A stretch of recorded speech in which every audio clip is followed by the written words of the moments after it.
Anyway, yeah, I'm ready if you guys are. I wonder what Pantone GMM orange is. That is such a you question. Anyway.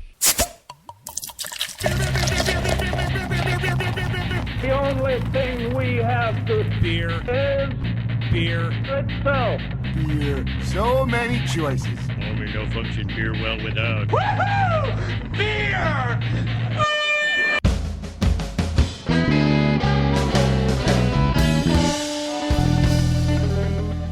Hello and welcome to another episode of Beer Busters. We're going to bring you the news and reviews of your favorite brews. My name is Dan Baker. I am joined by my co-host and brewologist, Steph Hefner. and the Demented and Fermented, Wayne Baker. This is a very special episode. Is this the one where we go to Disney World, like Full House? I mean, I wish we could A go to very Disney special- World. Yeah, I guess. So it is, as we are recording this, it's not quite the day yet, but it is the season. This is our Christmas episode. Merry Christmas to you and yours. Ding dong merrily on high. And somehow we got past everything that happened this year. Of course, if you celebrate a different holiday other than Christmas, well, I hope it was or will be just as good as you want it to be. Yes. Steph had this awesome idea going into this episode of let's make it more or less a hostful, but we're going to have a few special guests along the way and have nice little blocks to catch up with some of our seasoned guests from before. I don't know if I want to tease it. You know what? Fuck it. It's going to say in the description of the show anyway, so it's not like I'm hiding or teasing anything. We're going to have our friend Kevin Keller, our friend Mark Graves, and our patron extraordinaire and friend James Lamberg are going to be And substitute co-host. Yes. and substitute co-host. Yeah, right. You will remember James Lamberg sat in once long ago when Dan couldn't make it to a Little Big Beer Fest, I believe it was. And we drank vagina beer. And Yes, we you did. And we Yes. did. And James said all of like a dozen words the whole time. Yeah, yeah, and I think most of them are on the soundboard anyway. So Yeah.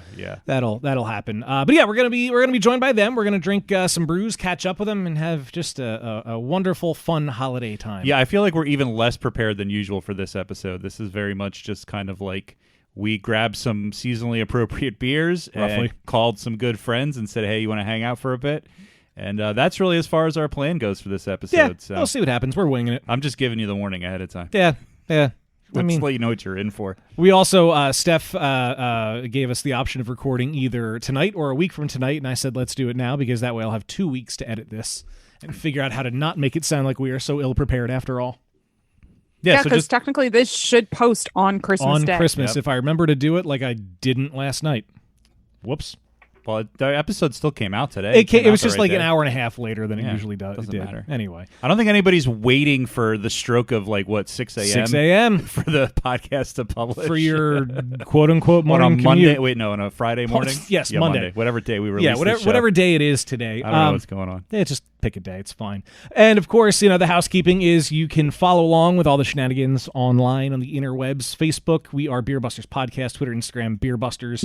There's patreon.com/beerbusters where you get to find your way in the last call. There's outtakes. There's punishment videos back when we weren't all being existentially punished and some other goodies. And then there's beerbusterspodcast.com/shop. Hopefully you have gotten something for your dear Beer Busters fans that are in your life. Yeah, definitely. I don't know what the shipping times are in our shop, to be honest with you, because it's threadless. We don't actually do any of that. But if I guess by the time you're listening to this, it's too late. So there's no point in plugging it for Christmas gifts. I just Yeah, realized that in the middle of my sentence. So forget what I was saying. It doesn't matter. But buy stuff anyway, because birthdays still happen, and you can treat yourself to a nice little beer T-shirt every once in a while. That's true. Yeah. I also want to plug, while we're plugging things, we have a YouTube channel, which we haven't mentioned in a very long time because we haven't published. It's been like 4 years since we've published anything on YouTube other than our punishment videos, which you can't watch on public YouTube, but they are there. But we recently recorded the video of our Zoom call from our last Happy Fun Time game that I have been chopping up and hacking up and making like a game show out of it. We're going to put that on our YouTube, and it's been going really well, so I'd like to continue doing it. So if you want to check out the video version of Happy Fun Time games, I think we're going to do that and post them to our YouTube channel. So youtube.com/Beerbusters Podcast. It's important to include the podcast because Beerbusters is a channel, but it's not us. Well, I'm thirsty. Let's kick off the drinking. Let's do it. Yes. Now, we have different beers for the majority of the evening episode, whenever you're listening to it. I don't know if you're going to listen to it in the evening, but we're starting off with one That is a returning iteration of beer that we did have on the show last year before, whenever the hell it was. It is the Wawan 2SP Holiday Reserve Coffee Stout, and I love this beer so much from last time, and I'm excited to see if it lives up to its reputation this time. Yeah, this is the first I'm having this year's. This year they released Holiday Reserve. It's 2SP. It's made with their Holiday Reserve roast. No, it's made with Wawa's Winter Reserve roast coffee. It's kind of confusing because the last year's version was called Winter Reserve. This year's version is called Holiday Reserve, but is made with the Winter Reserve coffee. Interesting. In case you're Well, keeping I score. think it's because they added cinnamon, nutmeg, ginger, and clove to the beer. Oh, gonna so say it's essentially the same. I thought it was a different coffee this year. Yeah, those are very, very prominent flavors.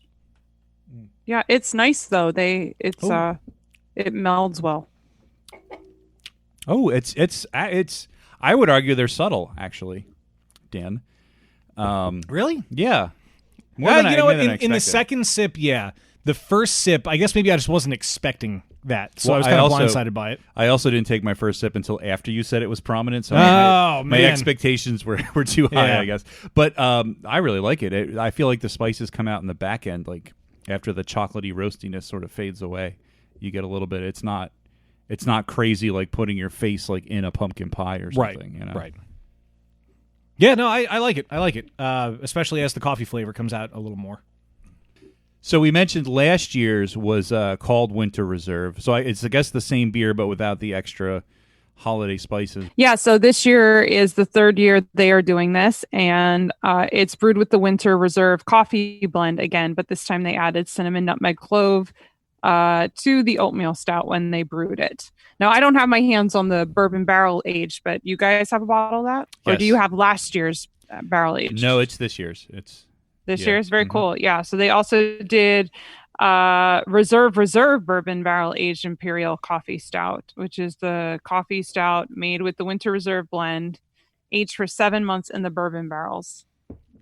So, and they have the Reserve rum barrel aged imperial coffee stout, which was aged for 7 months in Jamaican rum barrel.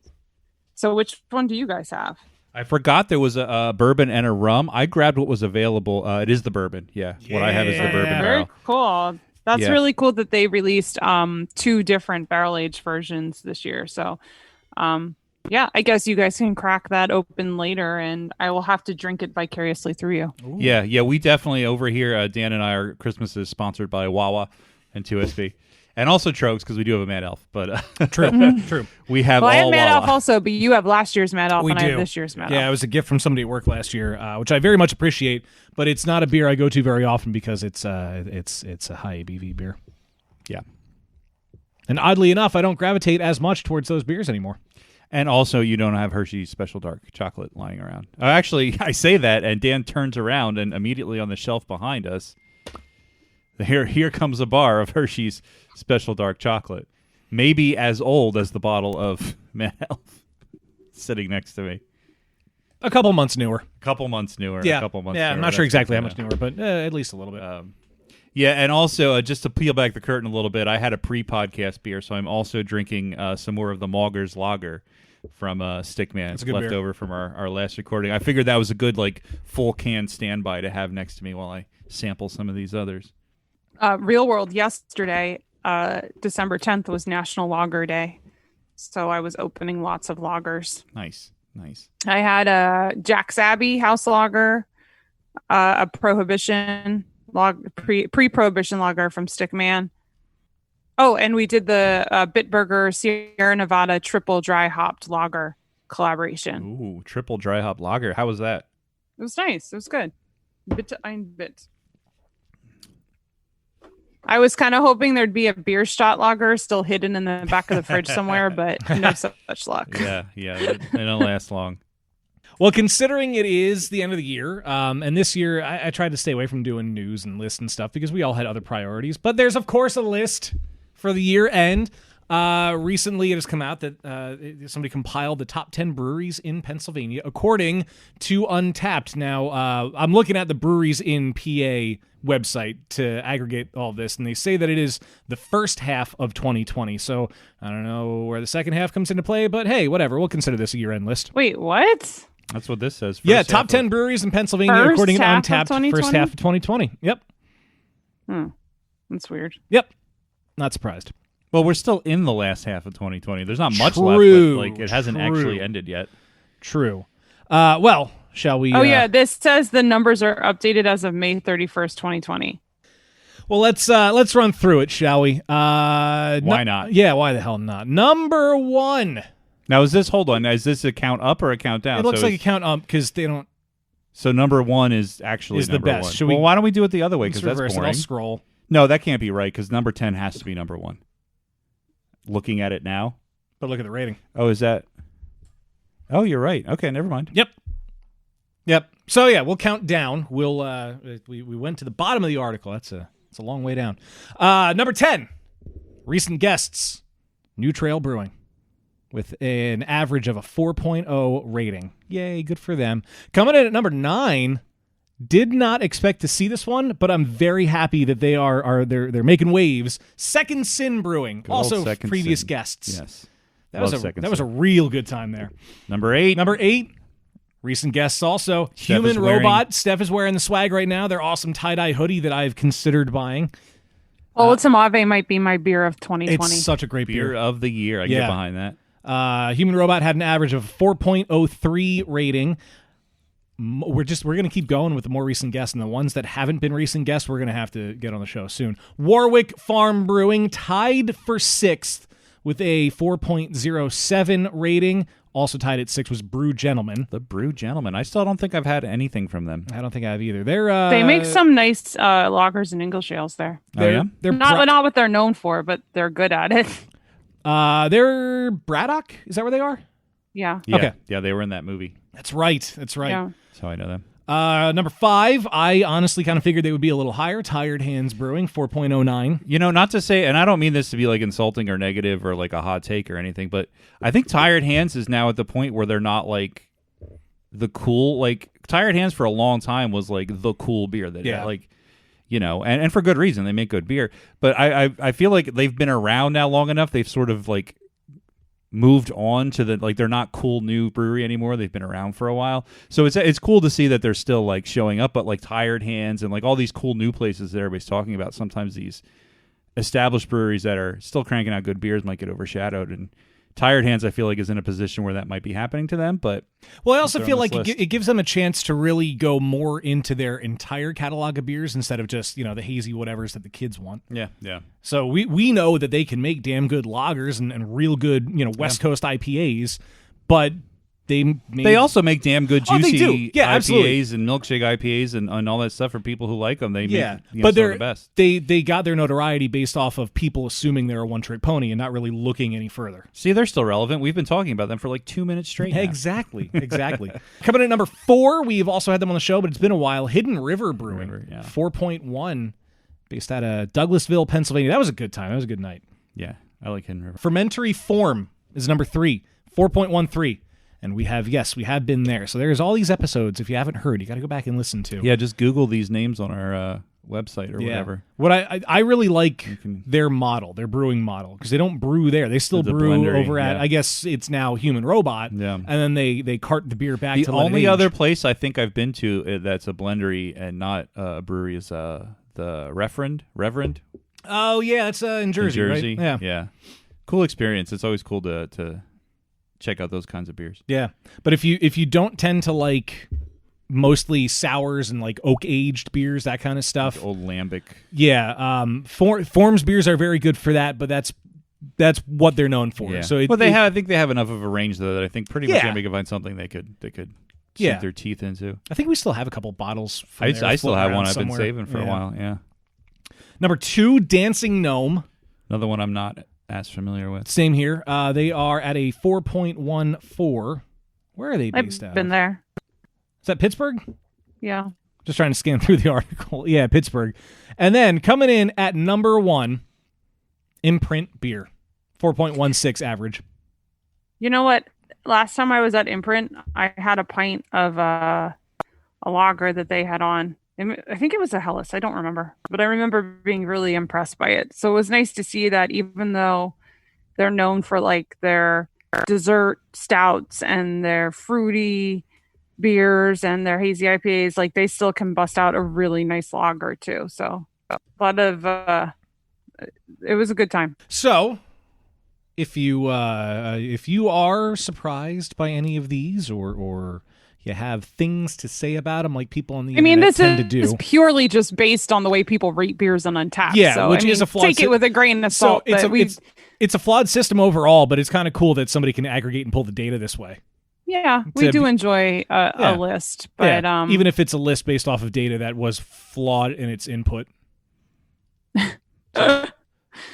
Yeah. Also the first half of 2020, which ignores all the industry disrupting factors that have cropped up throughout the year. Yeah, well, that's true. I mean, that'll be interesting. Like, there needs to be a little footnote with any data from 2020. Yeah, because I imagine if you look at, it'll be interesting. Like when we start seeing sales figures for the industry.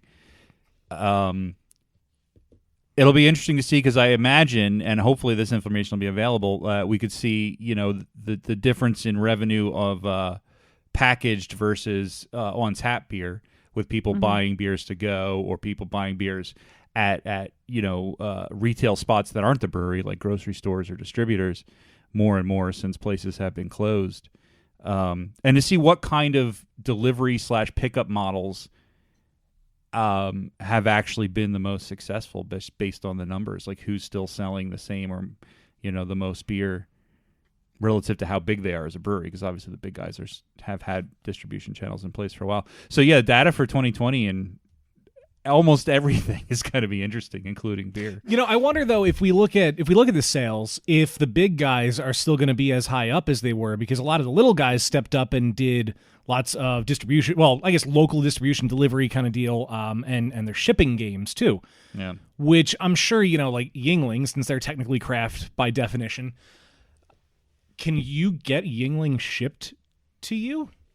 I'm sure you probably can. I just never go to looked. the grocery store. I was going to say, well, yeah. I mean, that's the thing, but not every grocery store sells beer. So if your local store live in doesn't, Pennsylvania, you are no more than 5 minutes from a bottle of Yuengling lager. Right. No So matter where that you might are. not have been the best example, but no, I know what you mean. But locally, places like Love City or Workhorse with their stepped up delivery games, their shipping that they're doing, it's a whole different game altogether. Not only was there the asterisk that we're going to have to put next to it because things got shitty this year, but it's going to be interesting to see where everybody lines up, considering people had to pivot and distribute their beers that way.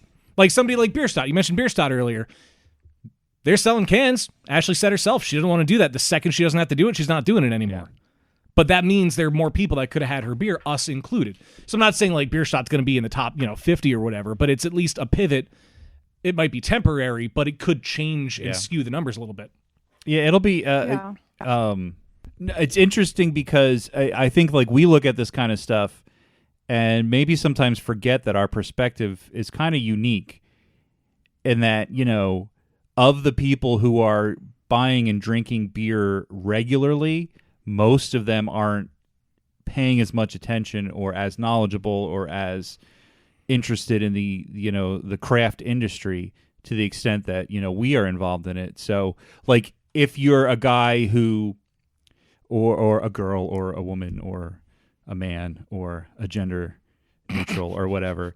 I said guy and realized that was a dumb assumption to make just because you're drinking beer.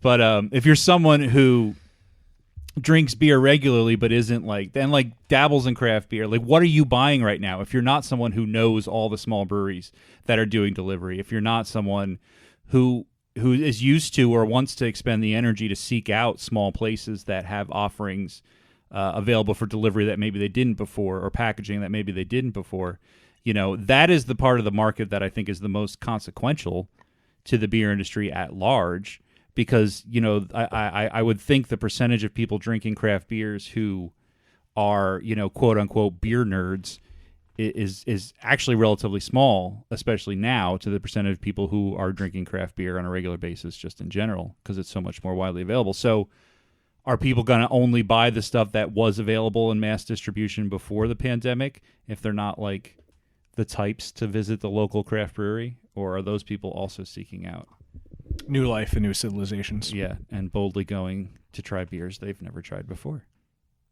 Well, on that note, our first guest in real time should be joining the conversation very shortly. In the magic of editing, it's going to be like 4 seconds from now, but we got a lot of cool things that are going to happen. We're going to catch up with some fan favorites, let's say, and we're just going to have a damn good time because we all need it, and we're all here to celebrate because 'tis the season to be merry and very drunk.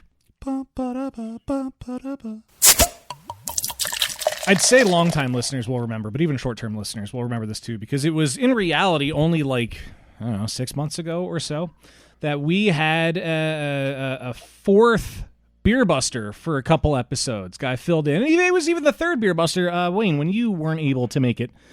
Yeah, when I had the plague. Yeah, when you were down for the count. We have triumphantly returning to the show, Mr. Kevin Keller. How are you, sir? Good. How are you guys? Fantastic, man. Thank you for joining us. Doing good. Absolutely. Thank you for having me. Sure. Yeah, it's felt weird not having you on the show since we were doing all those back-to-back episodes for a while. It's been I missed you. Oh, I missed you guys too. Now before And Kevin has longer hair. I was going to say before we officially did the intro into this segment, we talked about your super duper long hair. You have not had a haircut this year. Nope. I was going Christmas to Christmas, hopefully, and maybe if the hockey hair grows in nice enough, I might let it go. Nice. Well, it suits I you. like that you're wearing the Canuck shirt. Yeah, of course. Didn't you wear that on one of the episodes you were on earlier? I think he has a whole closet of Canucks gear. I just like the logo. I don't even like the Canucks. Flyers all the way. It is a cool logo. Yeah. Sure. Sure, Nice. whatever you say. Nice. Well, it has been a while since we've had you on. What's happening in the world of Prototype?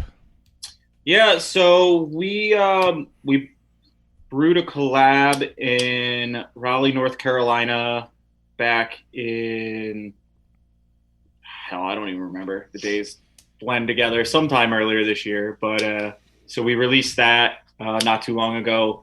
It was Pina Colada Smoothie Sour, which was really cool to be able to go and help out and during a brew day for that. That was our first official in-person collab, which was really cool.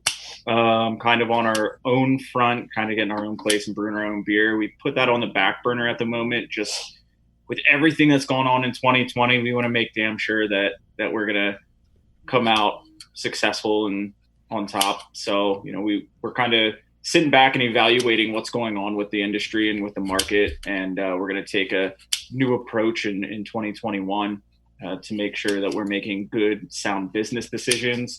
And also that we're going to be making good two-style beer that's going to be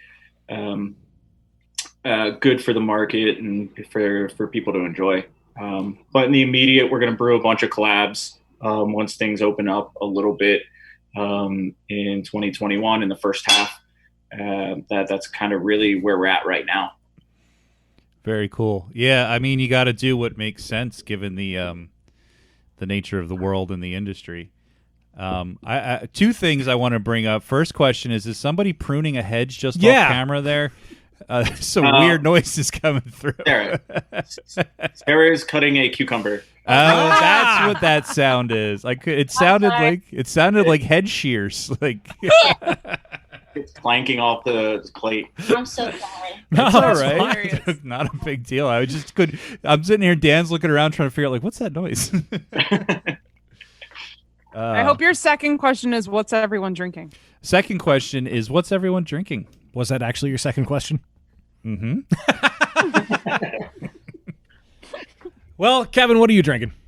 I am drinking the Hemauer version of Black is Beautiful, which was the pumpkin spice inspired Imperial Stout. Right.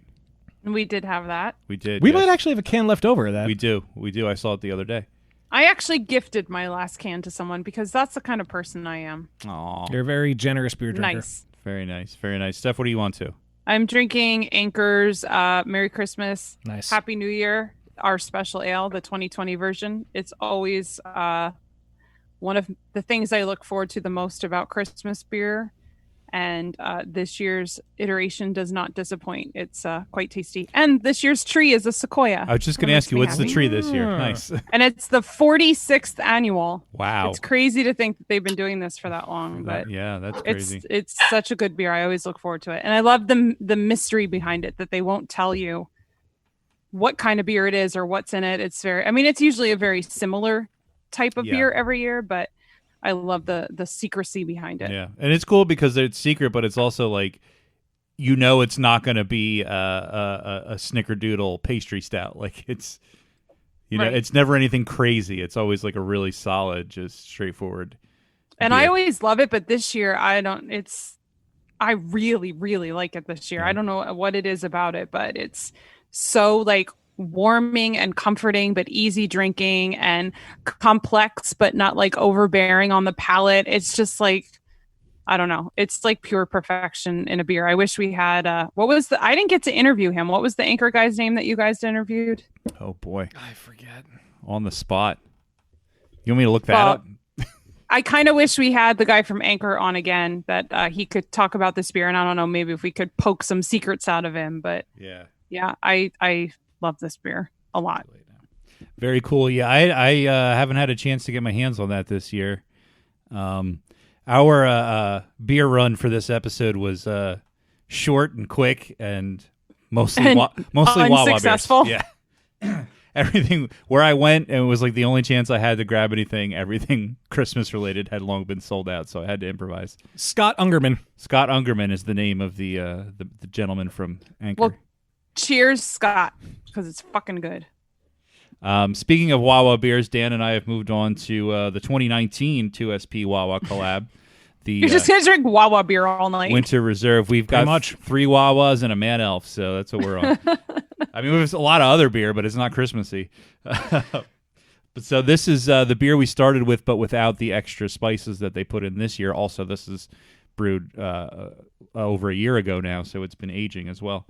Still a solid beer. I love a good coffee beer. And, Wawa coffee's not like gourmet, but it's pretty damn good for convenience store coffee. So yeah, definitely. I have no problems with it going in a beer. I think I kind of like this one a little better than the 2020 version.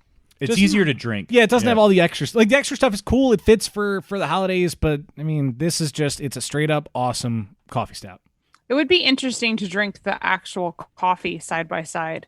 I did that once at Weyerbacher with the Sunday Morning Stout. One year I went for the release of Sunday Morning Stout, and you could buy a fresh brewed cup of the coffee that they use in that beer. And that was really cool to have the beer and the fresh coffee side by side. Yeah, that would be nice. That's the only thing we're missing. I've got both years of the beers and the barrel aged version. I just don't have the actual coffee here. I mean, there is a Wawa fairly close by. There's not a Wawa close enough for my liking to where we live. I mean, that's true. That's true. This part of Philly needs a Wawa. You have to go surprisingly far from where we live. Yeah, to get it's either to a by Wawa. the airport or down by the old movie theater. Yeah. There's a Wawa about 1.25 miles from my house. Yeah. Well, yeah, those are probably closer to us than 1.25 miles, but that's 1.25 miles in Philly is a lot further. Yeah, right. that's No, true. I agree. But it would take you 20 minutes to get there. It takes me like 3. Yeah. Kevin, where's your closest Wawa? Lancaster would be the closest. all right. So give or take like 45 minutes. Wow. Or For Maryland. reals? Yeah. Wait, for real? You have like That's- sheets yeah, and that's Sheets rudders territory. or no, not rudders. What's out there? Sheets and rudders. Yeah. Streets and rudders. I like sheets. Yeah. Like Lancaster's kind of the Wild West because you have Sheets, Rudders, Royal Farms, Wawa. There's one more that I can't think of, but Turkey Hill has MTO shit now, and they're selling beer, so they're kind of fighting for. Does Turkey Hill do like actual MTO now, where you go in and like order like sheets and Wawa? Really? That's cool. Good for them. I haven't been to a Turkey Hill that does that. Yeah. Wow. Yeah, they're interesting. Yeah. Their food. Well, they started doing sandwiches and shit.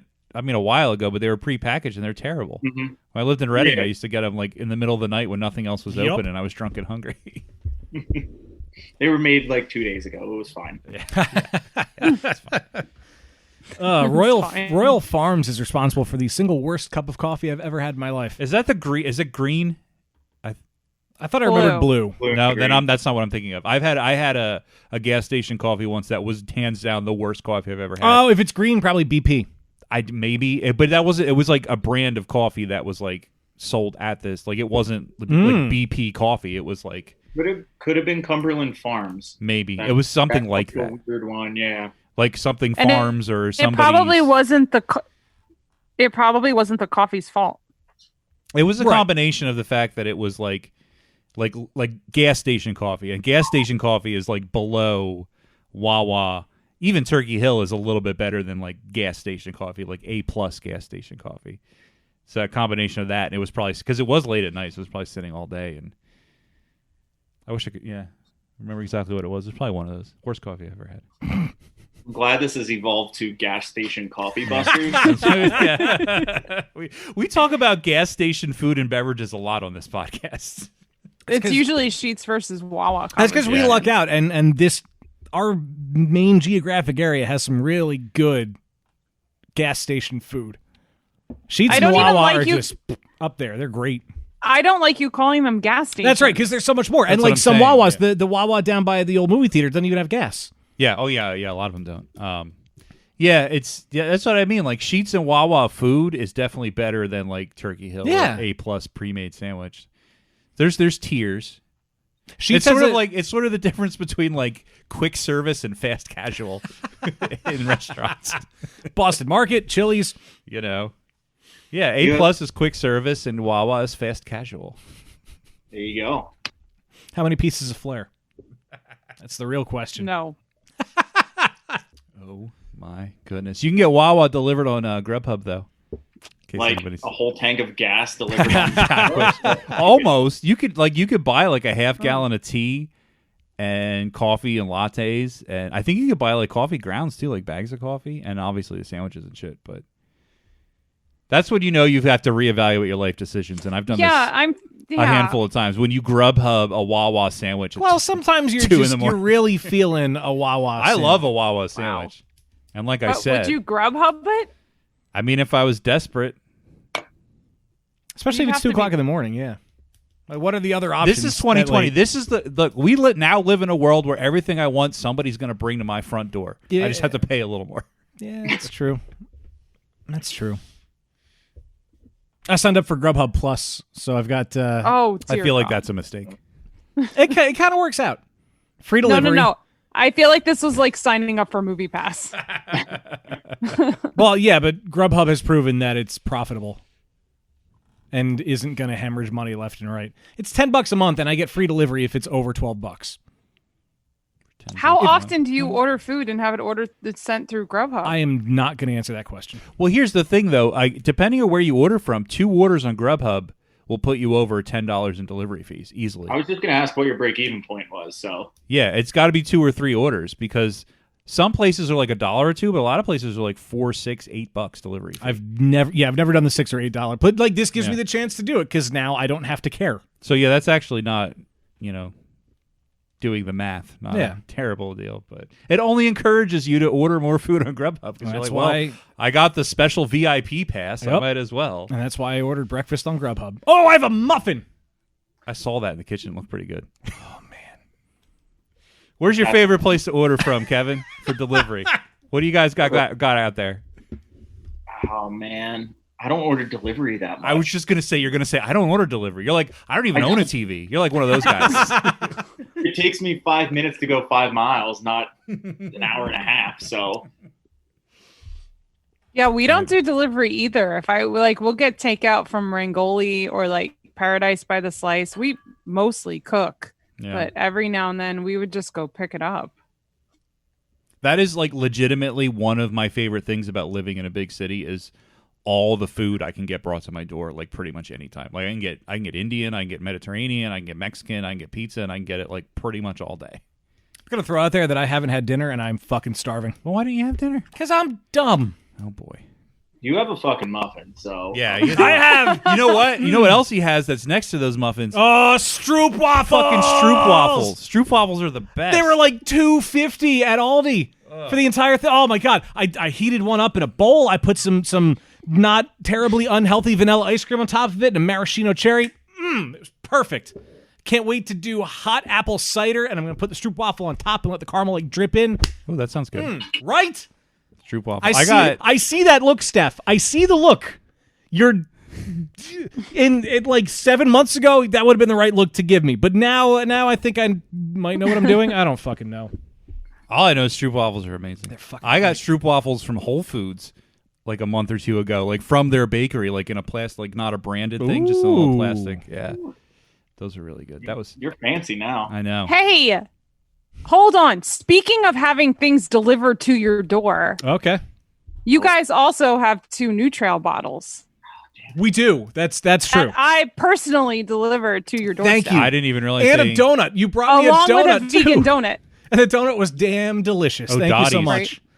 I Yeah. thought that was a segue into some type of paid sponsorship. And that didn't happen. Speaking of delivery, use the code BeerBusters on GoPuff. Don't do that. It doesn't that exist. doesn't work. GoPuff is another thing. It's great living in a big city. I get condoms at 2 a.m. Yeah, brought to my door. They're launching Harrisburg here. If they didn't already by the end of the year, so it should That's be cool. interesting. Yeah. Yeah, I'm really. I got a promo code for you if you download the app and you're a new customer.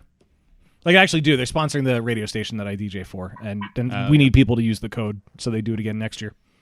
Well, why not? So, exactly. Why not use the code? We can't tell you. We can't tell you what it is, but why not use it? I mean, I'll fucking flat out say if you're a new GoPuff customer and you download the app and you use the code YNOT, YNOT, you get $5 off your first 2 orders. Fucking do it. It's got the Beer Busters bump now. We don't profit off of this. A non-profit radio station I does. feel like there's something legal going on, like some sort of web that we're getting into here with cross sponsorship, but I'm sure it's fine. Whatever. We just want to save people $5. Yeah. GoPuff rules. I'm curious, like, if GoPuff's like business model, because the random shit that they have, like, Yeah. and you can get beer, you can get food, you can get like grocery items, you can get toiletries. I think they wanted to be like a 7-Eleven. But what does their warehouse look like? Because I mean, yeah. I get most of what they sell has a decent shelf life, but for the variety, like, I don't know, like, how much volume of products they're moving on an average day or week, but like, it feels like it would be a difficult balance to maintain because, like, I can't imagine a lot of people are buying like a single roll of toilet paper on GoPuff, but you can. So like, it has to be available if you want it. Yeah, I mean, those guys use a lot of data, and they look at, like, you know, their 90-day rolling period and be like, all right, I moved through this many, you know, rolls of toilet paper. I got to keep this in stock. And a lot of times, you know, probably March they ran out of toilet paper because they never expected that type of volume. So, but their warehouse is dumb big. So. I'm sure. Yeah, it's got to be. Yeah, and I mean, every time you go on the app, I mean, there are stuff that's sold out or whatever, not available, but like There are stuff. there are things. See, I wasn't going to pick on him for it, but now that you did, There are things. There is stuff. there is stuff. Yeah, So stuff is because stuff is singular. It's one of those collective nouns. there was English is weird. There was a weekend a couple months ago. It was probably back in like June or so that my depression was just in full fucking force. And I was like, I'm going to eat all the bad comfort food that I want, and I ordered 3 pints of ice cream on GoPuff because I needed to hit a $15 minimum. But it got here in like 20 minutes, and it was all nice and frozen and delicious. Nice. I didn't eat all 3 pints in one night, I promise. It actually lasted like a week and a half. I'm not going to judge you. It's a I mean, judgment-free which zone. way were you going to judge me? What is this, Planet Fitness? Judgment free. Is that what they do? Is that what they say? Judgment free zone. Yeah. Well, what kind of ice cream we talking here? Like, There this was is where I no. That's Google no. That's judging. that's a good question. There was a regular vanilla bean because I wanted to do like root beer float or something because that's back when I had CO2 in my Soda Stream because they don't fucking have that anymore. I did a cinnamon toast crunch ice cream, and the other one was probably just like chocolate chip cookie dough or something. All right, I'll allow it. I have an Aldi knockoff of Halo Top mint chocolate chip ice cream in the fridge now. Those are still dairy though, right? They are, Because but I know they they're- make non-dairy. There's plenty. There's lots of other stuff in there, so like it freezes quicker. But they recommend before you go in to eat it that you let it sit out for a couple minutes to soften up because it's going to freeze. I don't like food that requires a ritual other than putting it in the microwave. I mean, you could also put it in the microwave for like 20 seconds if you wanted. Yeah. But yeah, it's still dairy. I don't think the Aldi version has non-dairy, but like Halo Top and Nick's Yeah. and all that, they do. ShopRite Aldi- usually. Go ahead. Aldi does make their own vegan ice creams, and they're actually Oh, they really good. do. Oh, Yeah, they have a vegan one. Oh, that's Yeah. cool. I mean, I shouldn't be They surprised. have Aldi's several fucking great. vegan. Usually, they have like 3 different flavors, and they rotate them throughout the year. Yeah. That's the cool. strawberry is the best, in my opinion. I haven't had a good strawberry And it's ice cream really hard forever. to get vegan strawberry ice cream because typically they use smashed up beetles to get the red Oh, color. for the red, Oh, yeah. no. so you- Yeah. Well, you didn't Yeah. know that? No. So Yeah, it's they also actually use kinda- beaver like anal secretions to simulate vanilla flavor. I mean, that part I kind of knew. It's one of those things. But Well, I strawberry like- ice cream is like one of my favorites. So Yeah. it's hard to get vegan. So when I see it, I snag it. And the Aldi brand is actually really good. So, like, should I put on my Tinder profile, like, I've had Beaver Glen vanilla ice No. cream, therefore I eat ass? No. Okay. No. I see that smart, Kevin. Thank you for humoring me. I think you need to workshop that one a little bit. It wasn't my finest. I got a whole notebook of stuff upstairs I'm working on. Yeah, it's So one of I those- challenged you guys. You You did, and yeah. I was going to segue into this itching. too. Let's move on. I have my list. All right. All right, so before we jumped into this segment, Steph had a fantastic idea to try to think of our time you said that top tonight. 3. You have good ideas, Steph. Thank you. And I appreciate being acknowledged, especially when the ideas guy is our guest right now. That's true. Steph challenged us to try to rack our brains and think of what our top 3 beers of the year were. I'm not going to lie, for me, it was a real easy list because I just tried to think of the things that I either raved about or I ordered a lot. Yeah, that's same thing. These are the 3 beers I probably drank more than anything else. Yeah. Ooh, I The- might have a number 4. I mean, we could do honorable mentions. The third All right, one I'll do for an me, honorable it's a newcomer, but it just kind of took me by storm how fucking good it was. Fuck it, I'm gonna go first. Number 3 was Oreo cheesecake from Stickman. That Oreo John. It was, oh my god, and Wayne, you're absolutely right. It doesn't feel right that a beer should taste like that, but it satisfied a beer and dessert craving for me in one shot, which is exactly That- what I wanted. I approve. That beer was fucking amazing. Yeah. And I usually hate beers like Yeah. that, but that beer was fucking amazing. Yeah, like I kind of wanted to try it as a gimmick, and then you specifically, Stefan, we had Ethan on earlier in the summer. You had said how fucking amazing it was, and I couldn't believe it. And Ethan himself had even said the same thing. So I'm real glad that we got to try it. And yeah, it was I'd buy more of that shit. Yeah, I might. Number Can you get a keg? Could you imagine having that on tap? Oh, yes. Oh man, that sounds good, but also terrible. Number 2 for me was Love City Lager. I had that ready to go for. I'm gonna buy a keg of that soon. I just have to remember to clean out the lines of the kegerator. And number 1 was Plot Movie. Just put out how long it's been. That's not how you say it. Polomatave? Polotamave. Polotamave. I got it in my head. I went with how I wrote it down. Also, I wanted to cut Wayne off because he was about to make fun of me for I was. not cleaning out the I was going to say to you kegerator. how long it's been since there hasn't been a keg in the kegerator and the lines haven't been cleaned. It's been like a month. I'm not, dude. If it was come my, on. dude, if it was Clean- my kegerator, clean the lines. it would be just Probably. as bad. Probably cleaner than most bars. Yeah. lines. See, Yeah, that's true. true. It probably is. Yeah. No, that's not a good excuse. That I don't it's, accept no, it. it's a task for Sunday. So I've got a 4-day weekend this weekend. It's a task for Sunday. There you go. Driving out to Lancaster to visit my friend with the kids tomorrow. Sunday was going to be that, and Monday I'm probably getting a new car. Oh. Oh, really? Already? Yep. Oh, wow. Yeah, it's been 3 years. Also, Dan has been properly quarantining himself before he goes Yes. and visits his friend and kids. Just so you know, I just had to say that because like we are being responsible and we advocate people being responsible. So. Yeah, and this was super important because this friend is immunocompromised because he had a pancreas transplant, which is specifically why I had to do the Christmas beer run because Dan has not been leaving the house. Yes, and that's also why if you listen to last episode that I gave a shout out to Matt at Stickman for actually bringing out my beer and doing a true contactless pickup at the South Philly location because I needed to play it safe. Anyway, who wants to go next with your top 3? Fight amongst yourselves. Yeah, I'll go next. So one of the Black is Beautiful variants that was done by Fourscore out of Gettysburg in collaboration with Burnish out of Salisbury, Maryland, which was a coffee version. That was one of my favorite beers. So number 2 would be Barrel Aged Purple Monkey. I'm going to homer that. I finally got some of it. Did you? Yeah, I haven't consumed it yet, but why the fuck is it $30 a 4-pack? That's all I have to say. So my number 1 would be from New Ridge, which is Vin. That used to be at Dock Street. Oh yeah. Oh right. Yeah. His Oktoberfest was absolutely mind blowing. Like he walked out. I showed up, and he walked out with just a pint of it, and he's like, "Here you go." And I was like, "Oh, like thanks for the hospitality," but I had like 3 of them. You Like, know, it was so freaking good. I trust him with that kind of stuff. I mean, the beers that he was making at Dock Street were fucking great. Yeah. You know who else had a really good Oktoberfest? I mean, obviously Bierstadt, because like they're Bierstadt. Shy Bear, their Oktoberfest. Yeah, it was good. That was That great. was good. I liked all their beers. Yeah, same. I was impressed with them. Dan? I already went. Oh, you did already go. Do you want to go last? Should I go next? Go next. First, I have to just mention we just opened Victory's Merry Monkey, which I was super excited to see that Victory is doing a beer like this year. And when I was at Victory a bunch of weeks ago, I had this on draft and was really impressed. But I have to say, it is fucking amazing in a bottle. I'm enjoying it even more. It's the Belgian style ale that we all love, of course, the Monkey. But this one has cranberry, orange peel, cinnamon, and nutmeg.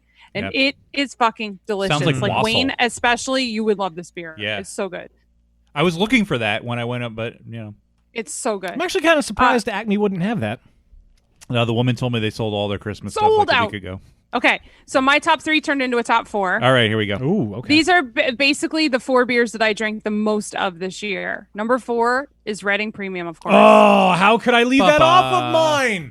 Number 3 is Pure from Workhorse, which is the sake-inspired lager that was just the rice lager or whatever that was just the bomb. Number 2 is Trogs, their open fermentation Keller Pills, which I was so sad when I couldn't get it anymore. That beer was banging. Kevin And Pills. of course, number 1 is Human Robot Politamave, which Yes. is officially on my list of one of my all-time favorite beers ever. And side note, Slow Pour Pills is not on the list because I first had it in 2017 and I've been gushing about it for 4 years. So I feel like it would have been old news if I would have put it on my list. But That's fair.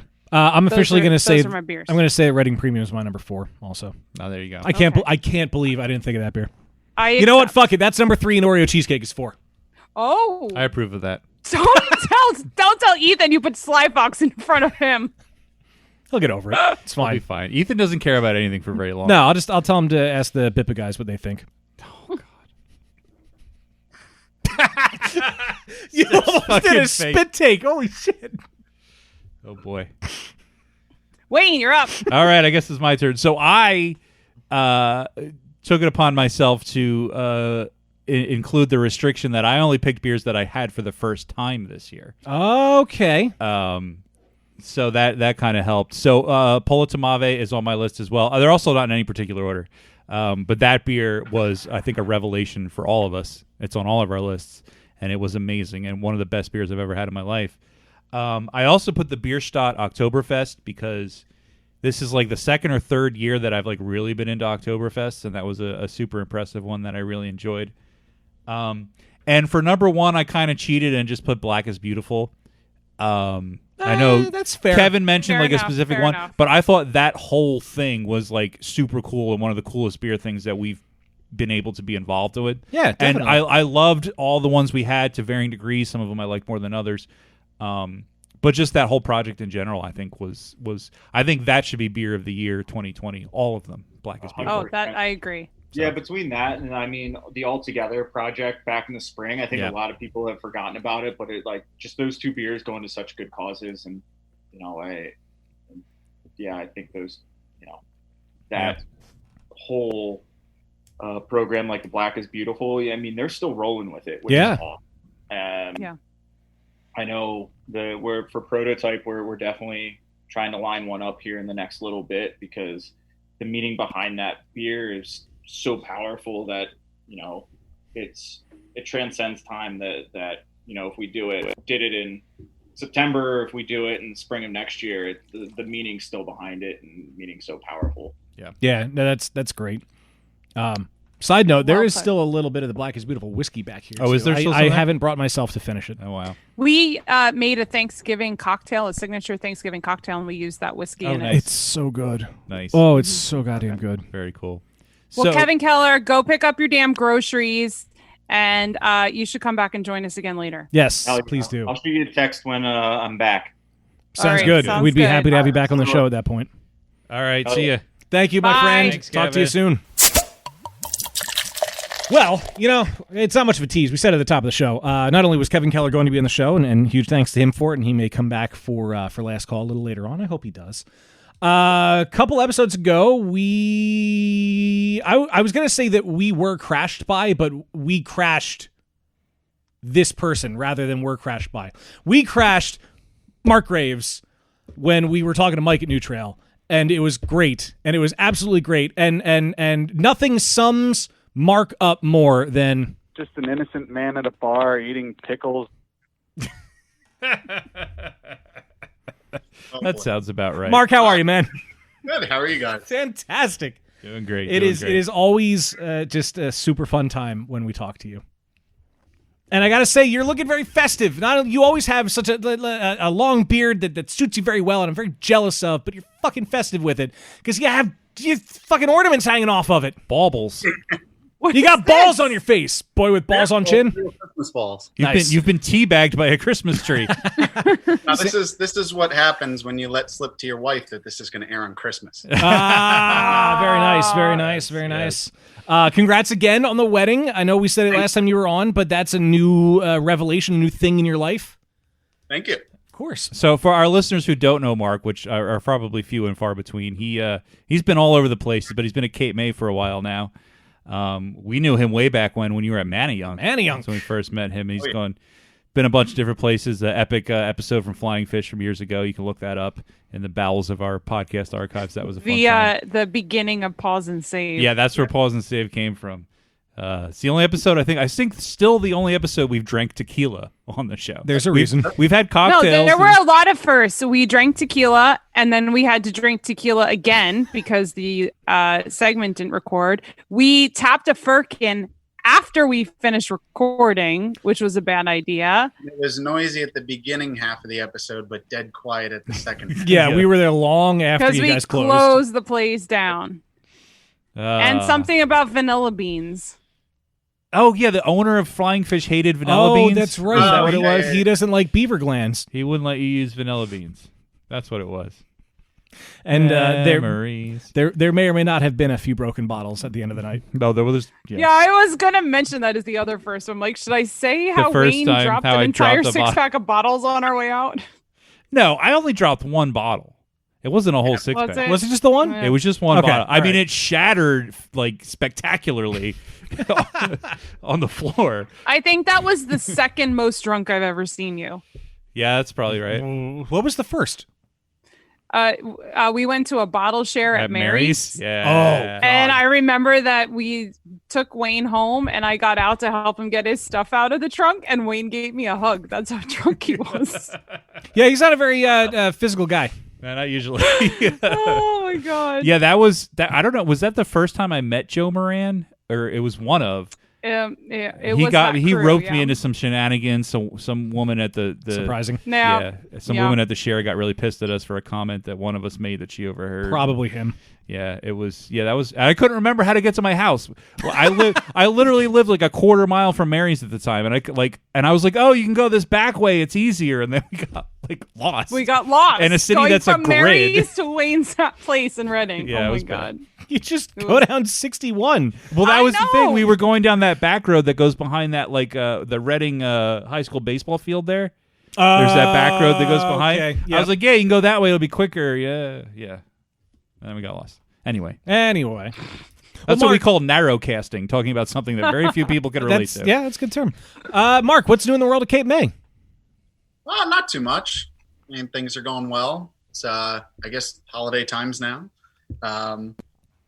Things are going good. It's a crazy time, but we're happy to be there for people and put out the best beer that we can. It's a succinct and very corporate answer. Right? He may have may have answered that question before. Yeah. I mean, it's a good answer, and Cape May is basically, I would argue Cape May is at the forefront of Jersey beer, without any doubt in my mind. That's what I always think of as the number one Jersey brewery. Yeah, I mean, the brewery's been around for a while now. We're coming up on our 10th anniversary. Oh, wow. It was actually us and several others in the state, Kane, Carton, I believe Tuckahoe are all coming up on their 10th anniversary. We all started at the same time. I remember Tuckahoe. So it's been a fun ride. I've been here for 4 years. It's been a hell of a ride, and hopefully many more. Very cool, very cool. So we have to ask. I saw the Santa mug. Yeah. What are you drinking? Is that a beer? Is that a cocktail? Is it some hot chocolate? Yeah, Okay. I gotta go. I'm drinking for appropriate this time of year some malt water. Oh, nice. Okay, nice. all right. Yep. It's winter 5-spice ale. I think about 7-8%. Winter mulling spices and some vanilla. It's perfect for this time of year, especially if hopefully it's snowing outside. Is it snowing where you are? I don't know. Let's wait 2 weeks. I see what you did there. Mhm. Yeah, Dan and I just cracked open Mad Elf. 2019. This is 2019. 2019 Mad Elf. Very nice.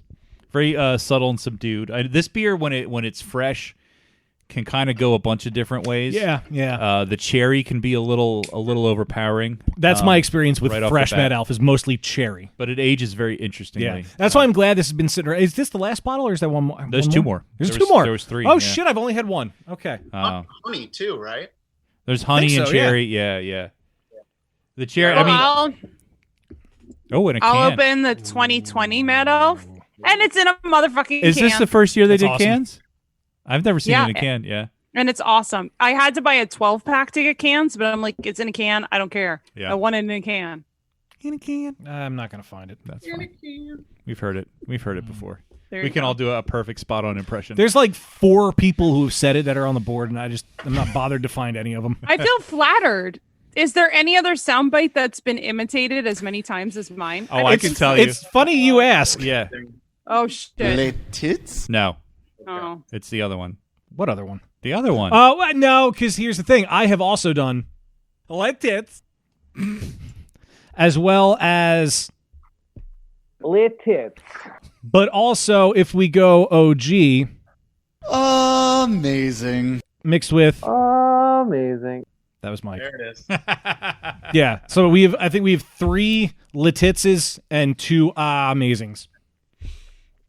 Yeah, but there's more than that. There's more than 2 in a cans on the board. Yeah, you said like other. Have there been any other ones? So if I'm gonna try to find it. Let all me the look in the around. cans. Let me see where it is. Oh goddamn. This is worth the time, I feel like. It's not. It's worth It's the effort. so not. All right, OG In a can. versus where the fuck is he? This is why this app needs a search bar. Needs a lot of things. In a can. That was Evan. Ah, It's a tie to Mark. yeah. There was another one, but I can't think of who it was, so I don't even know where to look. Remember the delay. We're fucked. There's that. Good old Ken. Anyway, You know, I really. go ahead. It would not be difficult to build a better app than that. Please do. I might look into it. Excuse me. I don't know. was turned to I don't know if it's a project I want to get involved in. Yeah, you Right. always burp towards Dana. Sorry. But like, I don't know. Anyway. Well, there's a variant. plexiglass. Putting it in a can is sexy. Oh, Kirby speaks the truth. Anyway, And that's true. There was legit a question I wanted to ask Mark, and now we got on this tangent, and I can't remember. Oh shit. it's par for the course. You mean legitimate content other than just rambling? Well, no, I am curious though. So, what are some beers that Cape May just released, and some stuff that's coming out?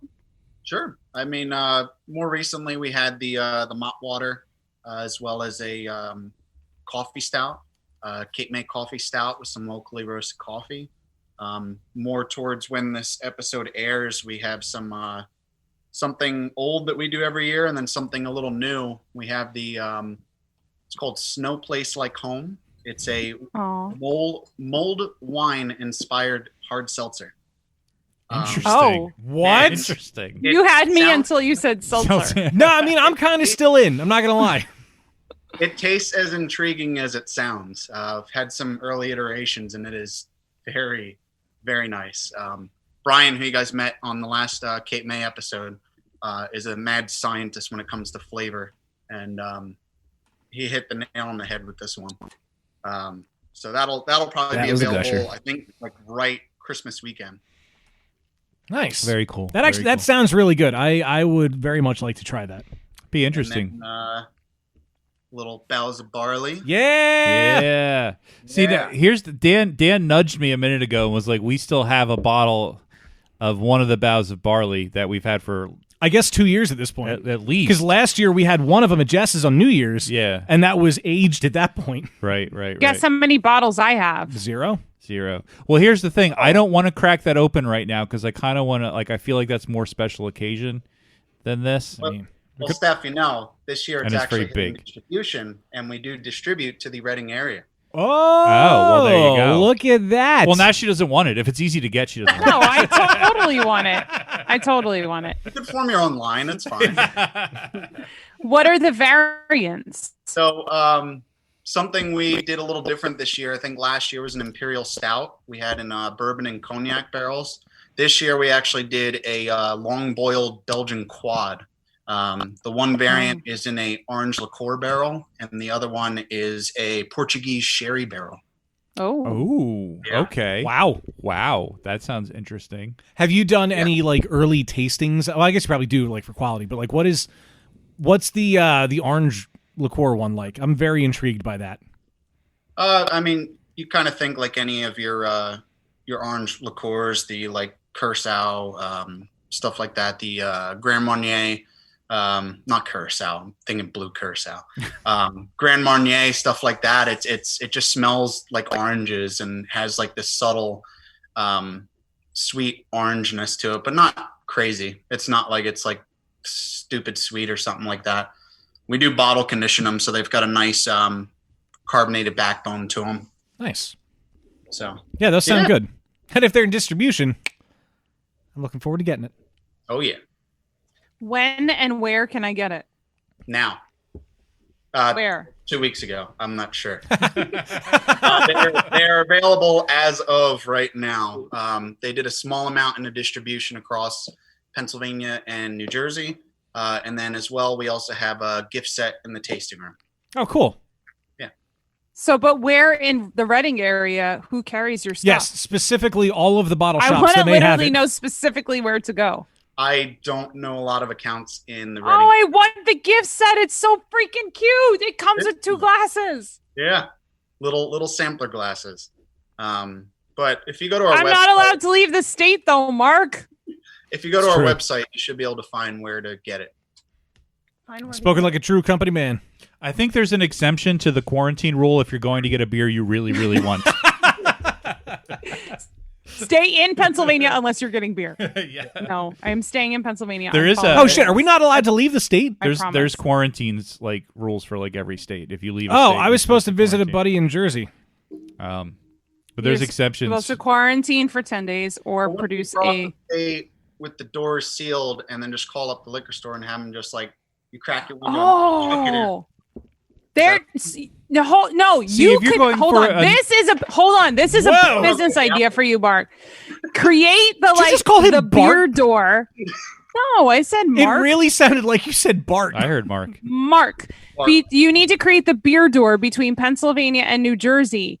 And seriously, like charge us a premium, but we can come to the beer door and buy the beer and pay your fee, and you will slip it through the door, and then we don't technically have to cross state lines. Here's the thing. This is a genius If idea. if your goal is to create a retail business that is entangled in as many it's liquor totally laws black market. It's not a as- retail thing. as possible, In the back. the best idea you could possibly have is to sell beer literally right over a state line. No.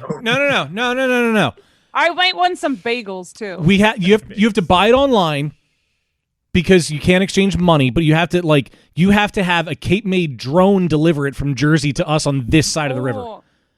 There can be a specific pickup point. Let's bet just you- say Festival Pier because nothing fucking happens there because they closed. Wait, Yeah, but then- Oprah might let you use her plane. Oh, that's But true. Not only are you including the problem with the government and the TTB, ABC, but now you're also involving the FAA. That's true.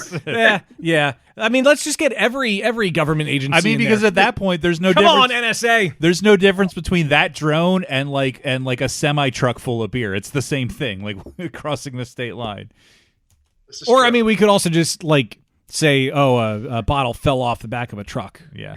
And like Acme That's suddenly like doesn't have another That's bottle. covered by the fixed. same laws that covered if you discover a sunken ship, you're entitled to all the gold in it. By that- the way, the giant near my house sells Cape May beer. Is that a thing? It is a thing. There's like a finder, like a Mariner's. Can we go? It's like a whole. Can we get Yeah, a let's just Beer go- Buster submarine? Yeah. Because let's get a submarine or scuba dive. Well, I mean, the bodies of water around here. I don't want to. There has to be a barrier Yeah, there's also between me no and the water. there's also no shipwrecks in the bodies of water around here that You are don't know that. laden with doubloons. You don't know that. I guarantee there was a pirate ship that came up the Delaware at some point. Or right on the border, we set up a shipwreck as a. Oh, you just have to dive. It's like a foot. It's like a foot of water. You just put your head under and like, oh, I found this ancient beer. The bottom of the bay. Bobbing for beer bottles. Goodness. Jesus Christ. So we had an idea. We're going to carry on the tradition of last episode, where we're going to incorporate that YouTube channel that Wayne mentioned earlier. And as soon as we saw Mark's beard, we knew that we had to do it during this segment because that needs to be shared with all of you out there. So I feel underdressed. Oh, you look. It's fine. It doesn't matter. You're repping a real good local brewery. You got your super rad glasses on. You got this. We're good. They're to protect me from the computer lights. Are they, oh, that's right. They're blue light ones, right? I added a blue light filter to these, and I don't regret a second of it. I paid $4,000 to not have to wear glasses, and here I am going to be on YouTube wearing glasses. Well, I mean, they're blue light. It's different. You can't have like blue light corneas. Special. Blue light special. I know. I just think it's ironic. Isn't it ironic? Don't you think? Don't you think? Well, I think it's happy fun time. I think it is. Cheers, Internet, and welcome to Happy Fun Time Games, the podcast trivia segment that shakes like a bowl full of jelly when it laughs. What? Because it's Christmas. Is that a thing? Shook like you laughed like a bowl full of jelly. Is that a thing? Yeah, it's from the poem that everybody knows. I don't know that poem, I don't think. Cheers, Internet. Cheers to our podcast listeners, and welcome to our friends on YouTube watching us on video. Hello. For the benefit of you guys, this is Beer Busters. This is Happy Fun Time Games. We are joined by our good friend from Cape May Brewing Company in New Jersey, Mark Graves, also known as Slimy Sauce. He's joining us for the game today, and this, our Christmas special, along with my co-hosts, Dan and Steph. And what better way to celebrate the festive season than to gather in the parlor, drinks in hand, time-honored tradition, for a round of the classic game, Libation or Fabrication. Hey! When you say parlor, is it the right-wing leaning social media app, or is it like... No, with an Parler? O. Okay, good. Where you play games, like parlor games. Good, because I don't want Matt Gaetz in my my yeah. parlor. This is what they do. I've been doing this since Victorian times, playing Libation or Fabrication in the front room of the family homestead. I do say that's a libation. If you don't know, now you know. This is a game where I tell you the name of a beer, and everybody has to guess whether that beer is real or if it's something fake that I just made up. It's pretty straightforward. It's simple. The winner gets nothing. The loser gets shame. And we begin, as always, in time-honored tradition, to my left with Dan, our first beer of the game. Tell me, is this real or is it fake? This beer is called Keep the Haze, you filthy animal. Oh, God, I want that to be real. I'm going real. Dan is saying that is real. Steph, what do you think? Yeah, I hope that's real. Steph is also saying I said I hope that's real. You said you hope that's real. Steph's internet's a little glitchy at the Goddamn moment. internet. So we're just going to have to bear with that. This is the troubles we face here in 2020. Finally, Mark, real or fake, do you think? Fake. Mark is saying it's fake, the only one to say that, and he is wrong. It is, in fact, real. Yes, it is a 6.9% ABV New England IPA from Offshoot Beer Company, which is a subsidiary of the brewery in Placentia, California, or Placentia. I'm not sure how you say the name of that town, but that's where it is. It's a holiday seasonal and homage to the classic film Home Alone. It's a hazy IPA brewed with all the cool hops, and they say the delicate flavor of tropical peach will make you thankful we decided to keep the haze in this one. Keep the haze, you filthy animal. Dan is eating chocolate and making faces next to me. Don't forget the people can see you right now. I want them to see Let's this mouth. remember. Okay, I just I just want you to know. Moving on to our next beer of the game, and Steph is up to guess first on this one. Is it real? Is it fake? This beer is called Slightly Unnerved and Dressed Like a Pirate. Real. Steph is saying that is real. Mark, how about you? Fake. Oh, Mark going fake once again. Dan, real, fake? What do you say? I'll say fake. Dan is saying fake. Mark is saying fake. They are both correct. It is, in fact, fake. Nothing but a stream of consciousness nonsense, but kind of sounds like what you might get from an internet beer name generator. Fair enough. Is that where you got it? No, it's not. I actually just came up with it. Surprise, surprise. Moving on to our next beer of the game, and we are on to Mark to guess first on this one. Our beer next up is called You'll Shoot Your Eye Out, Kid, but that's Yule spelled Y-U-L-E. Is that real or fake, Mark? That better be real. It better be real. Dan, what do you think? Yeah, that better be real. Also saying it better be real. Real says Mark. Real says Dan. Steph, what do you say? I will also say it's real. Everybody saying real. Everybody is correct. It is, in fact, real. It is another hazy IPA, also from Offshoot Beer, and another holiday movie reference, of course, this time A Christmas Story, often marathoned. This one is an 8.1% double IPA that they say is rich with notes of peach and citrus and charged hints of tropical fruit, because nothing says the holidays like tropical fruit. We have one beer left in the game. This is a short and sweet episode, shit, yeah. everybody. All right, this all right. went by pretty quick. It feels faster without the music, I feel like. Well, I mean, they hear music. Yeah. Oh, do they? Just like in their heads? I mean, I'm kind of hearing it in my head to All the get time? more realistic. But I mean, like, I meant like the people watching. The viewers at home can hear the music. Yeah. Yes. Some Yes. Christmas YouTube magic. Yes. Christmas YouTube magic. It's a Christmas marathon. Christmas YouTube magic. Oh boy, oh boy. But of course it is tradition at this point in the game to recap the scores real quick before we move on to our last entry. So where things stand right now, Dan taking a very authoritative lead right on every single question so far. Dan is sitting pretty with 3 out of 3 points. Mark and Steph not doing too bad, both with 2 points right behind Dan. So it's still all to play for, ladies and gentlemen.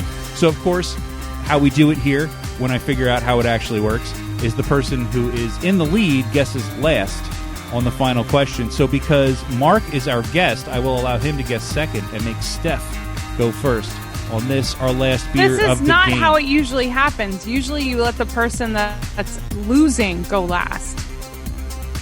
Like I said, the person who's losing always goes last. So we're going to start the way we started the whole game, to my left with Dan, and then move on to Mark, and then finish up with Steph, who is not in the lead. That's how that works. Moving on to our final beer of the game. Dan's going to guess first on this one. Tell me, is it real? Is it fake? This beer is called I'm Glad I'm Not Going Anymore. It's totally miserable out there. God, I want that to be real so bad, and I can think of like 3 breweries off the top of my head that would use it. I'm gonna go real. Dan? I'm gonna wish it into existence. Dan is saying that is real. Steph, what do you think? I thought I was going last. No, you're going second. All right, I explained all of this to you. I don't know what's so hard to understand We'll figure it about out. how this works. We'll figure it out at some point. It's perfectly clear. Fuck it, we'll do it live. Fix it in post. I'm just going to say real, because I think I said real for all of them. You have said real for all of them, and you've now said real for the final beer. Mark, last beer of the game, last guess of the game. Is it real? Is it fake? Did you say the name again? It is I'm Glad I'm Not Going Anymore. It's totally miserable out there. Ooh, taking a gamble, it doesn't pay off because it is, in fact, real. Yes, it is a monster 15% ABV Imperial Stout. Yeah, I know, right? Brewed by Burial Beer Company in collaboration with Other Half Brewing. The description from the brewery reads like a particularly verbose Orson Welles radio spot. So I'm just going to read it to you now because it's pretty amazing. This is what they say on their website.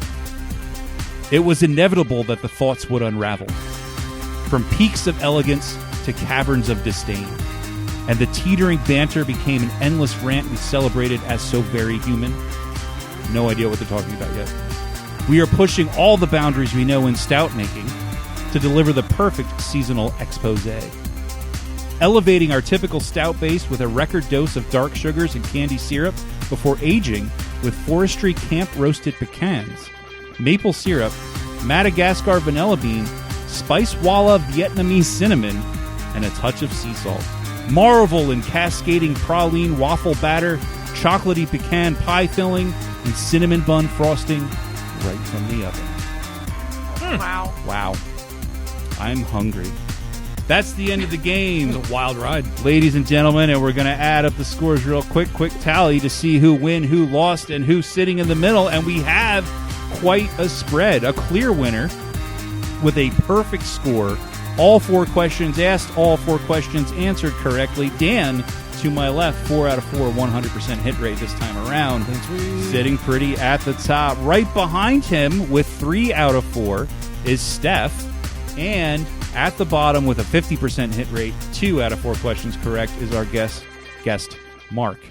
2 out of 4. Thanks, everyone, for playing. Thanks for watching on YouTube. No prize for winning, no punishment for losing because COVID. But this is the part of the podcast where we shout out. COVID is the punishment. We shout out to our most generous patrons on Patreon. We would like to thank all of you very sincerely, particularly at this heartwarming time of year. We would like to thank the following individuals, beginning, of course, with Dana. Oh, shit, I have pineapple. Sean Sullivan. Baby steps. PA Brew Review. What side are you on? Topher Simmons. And I'm Wayne, and I'm taking an opportunity, P.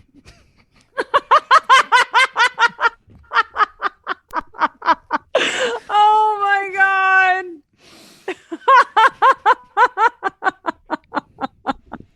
That was a good one.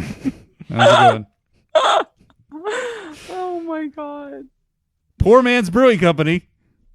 This game sucks. Jill Chivers. Let's do baby juices. James Lamberg. It better be a puppet. Eric Dixon. Dan, right? Jen McDonald. You're the best around. Nothing's gonna ever let you down. Brian Mills. We never got it up. Ron McDonald. It's literally full of couches. And of course you know him, you love him, the one and only, that's no baloney, Joe Mansell. The one and only, that's no baloney. Very good. Says it better than I do. If you want to find out how you can get on this list, how you can get cool behind-the-scenes perks, we do Last Call, we do punishment videos when the world allows it. Cool stuff like that. Go to patreon.com/beerbusters. Thanks for watching us on YouTube. Like, subscribe, comment. That's what they say, right? Let us know. You know what? If you have any like crazy beer names that you've come across, send them my way. Leave them in the comments below. I might use them in a game in the future. I can take all the help I can get. I mean, but now we can look at the comments and... But know you the won't. answers I know ahead you of time. won't. That's the thing. We is you won't. Like you never Damn. will. I know that's not going to happen.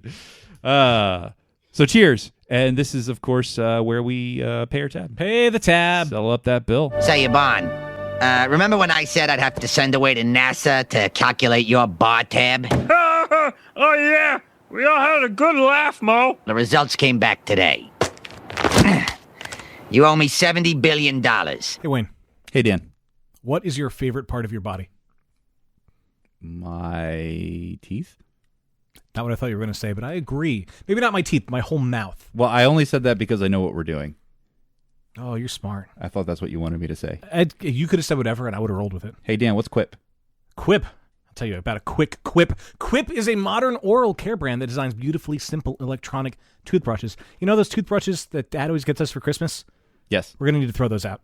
Okay. Because we should get Quip. We're not going to share it. We're going to get our own because that'd be weird. All right. They're going to deliver affordable brush heads every 3 months on a dentist-recommended schedule. That way, we don't forget to throw those out and also forget to buy a new toothbrush months after we should have thrown those out. Are you telling me that dentists say you should change your toothbrush every 3 months? Apparently. This is news to me. And yet, most people's dental insurance only covers 2 screenings a year, so you go every 6 months. So this will put you at better than what your insurance is going to do to take care of your mouth.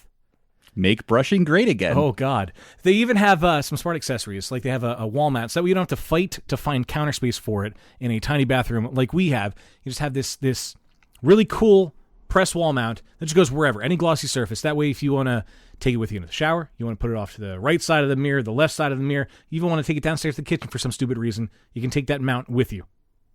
And, you know one of my biggest problems with brushing teeth? I use too much toothpaste. I think that's why we run out of toothpaste pretty often. Ah, okay. It's my fault. But if we went with Quip, they have toothpaste tubes that provide a guide on how much to use, so you don't overdo it, you don't underdo it, you're not cheating yourself or wasting money. A pea-sized dollop. It's got to be a pea-sized dollop. Which I knew before I found out about Quip. I think I did too, but I don't eat peas, so I don't know how big a pea is. Fair enough. But for the listeners of Beer Busters, you can head over to tryquip.com/beerbusters, and you are going to get yourself a free $10 refill while you're also doing the best thing you can do to take care of your mouth. That is tryquip.com/beerbusters. $10 refill for free. Yay, teeth. So I picked up a 12-pack of the Harpoon Dunkin' releases, and there's 4 different beers in it, which I think is kind of cool. And anyone that's listened to our podcast before knows that Harpoon is like my OG craft beer experience, and they are still my like OG favorite brewery in Boston. So there's a coffee porter, a Dunkin' Pumpkin, a Dunkin' Boston Cream, and a Dunkin' Jelly Donut IPA. A jelly donut IPA. Should we open that one first? I mean, the Jelly Donut is the best donut. Let's be honest. No, Boston Cream. Also, donut. Am I saying it wrong? Donut. Donut. Hurts donut. Hurts donut. Donut. Fuck all y'all. Donut. Question. Yes. Jesus fucking Christ, Mark. They're making fun of the way I talk. All of them. Question. Why is it not called Dunkin' Pumpkin? That's a good question. Yeah, that's a really good It is question. called Dunkin' Pumpkin. That's a bad question. No, it's called Dunkin' Pumpkin.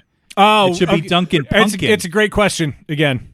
I'm not sharing my beers with you. You know what I heard earlier? For the first time, pumpkin spice latte has been outsold by cold brew pumpkin spice.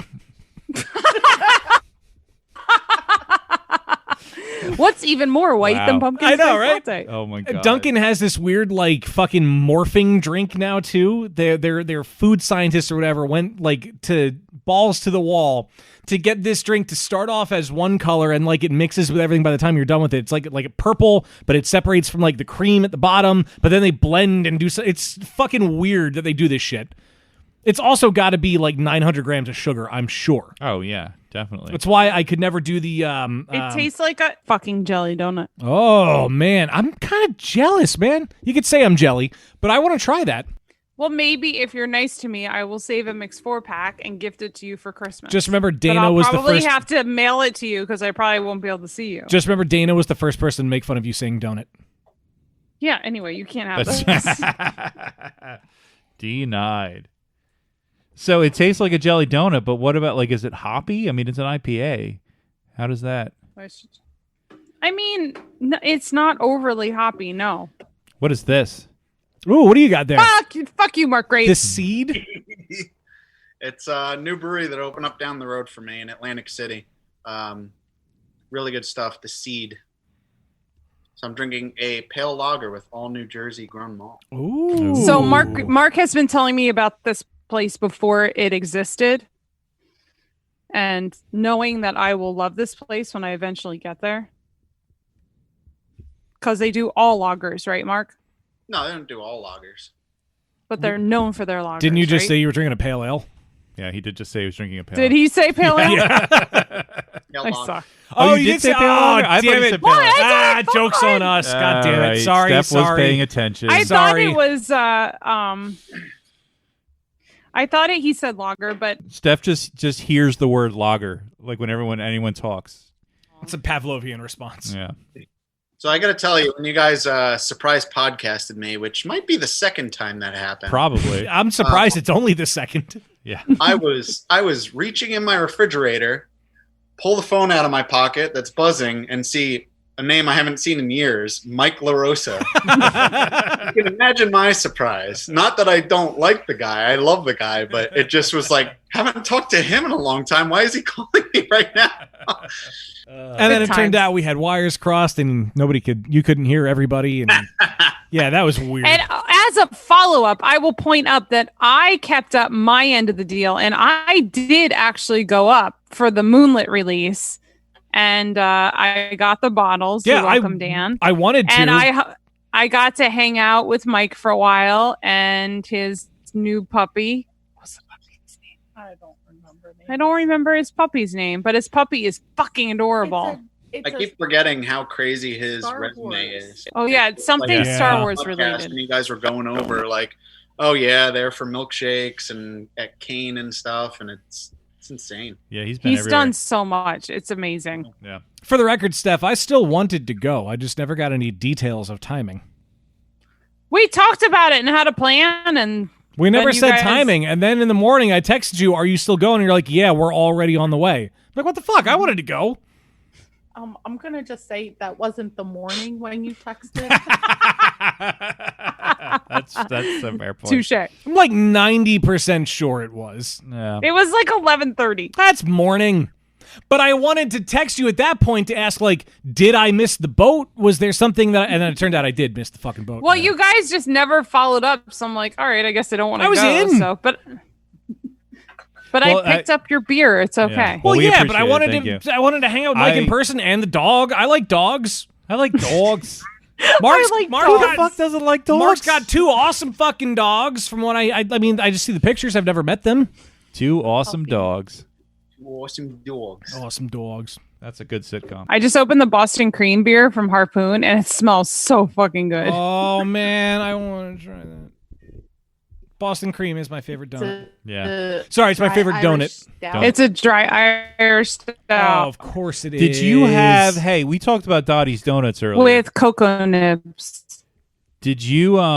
Did any of you guys have the Dunkaroos donut from Dottie's? What? They No. had a Dunkaroo. Ah, yeah. Fuck. It was good. They had here's the thing. They had a Dunkaroos and a s'mores donut, and I love me a s'more. The Dunkaroos was better. I had somebody try to tell me that s'mores is the singular. S'mores is the single. You have a s'mores, not a s'more. You have a s'mores. I don't think it's a real word. So It's I don't know not, if so it there's doesn't any matter. sort of- But like that was the hill this person was going to die. Oh, on.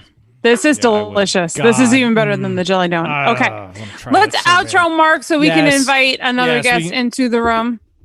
Definitely, Mark. Thank you Mark, so much. Thank as you. always. You don't have to leave, but thank you. Don't have to go home, but you can't stay here. No.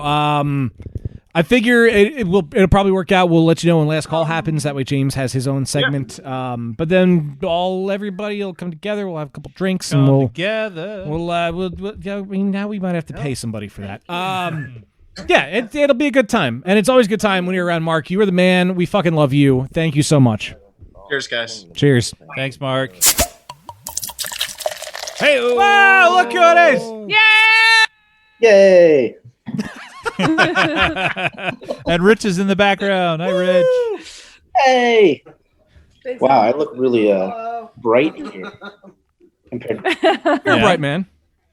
Oh, I mean, you know, We just got snacks delivered to us. I see I've that. been looking forward to this moment all day because this is the official moment I get to crack my first beer and be with you guys too. The beer's more important.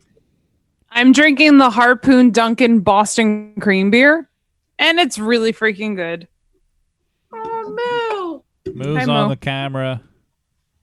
You said holiday beers, so first Mad Elf of the season. Nice. We did the Yes. Oh, we just had her. I still have a little bit of my first man. I still have some Mad Elf right here. Yes, I couldn't find any Hershey chocolate because I was lazy. I have Hershey chocolate, but it's downstairs. We have Hershey's chocolate within arm's reach of the podcast for a reason. Yeah, it's been there since I got the Mad Elf. So it's like it's going to go by the liquor because that makes sense to me. From a distance. Well, for our From a listeners at home, we are now distance. joined by our patron extraordinaire, James Lamberg. Woo! We've been shooting the shit for a couple of minutes. Don't know how much of that you've heard or not. What was cut? Who knows? I'll figure it out later. We never know. But James is here, joining us in the headline spot of our Christmas special, the last guest of the episode. So that is some rarefied air that you're in right now. Going out with a bang or sadness, just like 2020. One of those things. One of It's those true. things. You know, I was telling somebody yesterday that like I feel kind of guilty that I was able to try to find a couple things along the way that made me feel okay this year. Like I did the improv earlier, I did the stand-up stuff, and like I tried to like. But if everybody is like collectively miserable with 2020, here's the thing. Here's the thing. Like, it's been a terrible year for a lot of people. It's been a terrible year for society and human civilization, and just like general decency and like, you know, not insanity. But having your life disrupted so fundamentally can have positive upshots. I feel like I spent a lot more time this year being generally creative than I have in a long time, and I feel like I've reawakened an itch to make things that I was kind of dim for a while because like my job situation has been in flux. I've had extra time, like, you know, I mean, it sucks. Like, I don't want the world to be in a pandemic. I don't want, you know, our country to slide into authoritarianism, but it does give you pause and cause you to reevaluate and maybe, you know, do the things that you've been putting off. And I think there's going to be a silver lining to 2020. It's just going to take a while for us to like see it. So that's for sure. James was looking forward to just drinking and having fun with us, and we're getting all serious. We're already going to a dark place. I'll take it. Jumping on that, I won't go too far into it, but getting out of your comfort zone is really the biggest way that you can grow. And everyone's had to do that this year, for better or for worse. Yeah. I feel like we've done a lot of things that as a society have, I mean, I don't want to get into the sad stuff, but we've really done a lot of really great things this year. I mean, we have a vaccine that is approved. That's freaking amazing. And there's going to be a second one that'll be approved soon too. Yeah, absolutely amazing. There is something I read months ago, like early on, maybe like a little before the summer or whatever. And it was, I think it was like IFL Science. It's like I follow a lot of like science-y type stuff online because I like to keep up on that. And they were talking about like the sort of, I hate to use the word unprecedented, but like the collaboration to come up with a COVID or a vaccine has been like amazing. Like there's just these groups of scientists working for companies or labs like all across the world, just like literally like throwing every resource they have at like making this thing happen in a time span that is never been done before, but also like still safe and still like, it's just like there's a lot. The bullshit makes the news because like that's what sells when shit sucks. But there's been a lot of really cool things going on. A lot of people like really like buckling down and doing some amazing things, both in the medical field and elsewhere. It gives me a lot of faith in humanity. And all these breweries are shipping beer around. Foam just announced up in Vermont that they're shipping to Pennsylvania. It's amazing. Wow. You get cases of beer, Workhorse, Yeah. Equilibrium, whoever you want, they're shipping. See, I love that Workhorse is. We mentioned it earlier. I love that they're shipping their beer, but they don't deliver to us anymore. So shipping is $16 because their delivery zone stops a half mile north of our house. Can you just like $16 is not that bad. It's not, but when it's a half mile, that cost me the $16. Or you can walk and pin yourself and have it delivered to your pinned location. I was going to say, or just have them drop it on the street. Will they do that? You have to put in a home address, though. You need to find someone that lives a half mile north from you. I guess I do. Or just go there and pick it up. It's really not like... Yeah, then I got to deal with Philly city listeners. traffic. I don't know. Where does Ethan live? Is he within the zone? I mean, he's super close to you. No, he's a little further south, but also east. Yeah. Never mind. Yeah. But yeah, and so like the interesting thing is going to be to see how the pivot to delivery and pickup and all that stuff and ship it. Like, is it like there's delivery, like local, like we'll bring it to your door, like you order a pizza. There's shipping, like Amazon, you buy it and it comes in a couple days.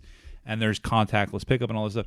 How much of this is going to just become a normal part of business, like in beer and restaurants in general? Like, yeah, I hope it sticks. That's another Me too. 2020. Yeah, and I think it will because people are taking like. Anecdotally, from what we've seen, people are taking advantage of it and buying beers that they wouldn't like spending money at businesses they wouldn't have otherwise had the opportunity to spend the money at. So I don't know if it made it into the final edit, but James, you just cracked open a Mad Elf.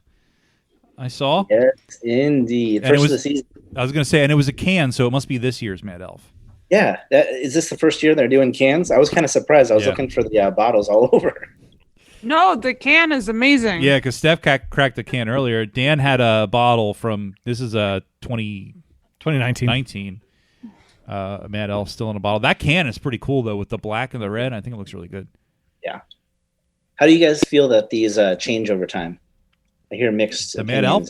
I think the Mad Elf is one of the more interesting beers to age, but it can go any which way. Like, you never know.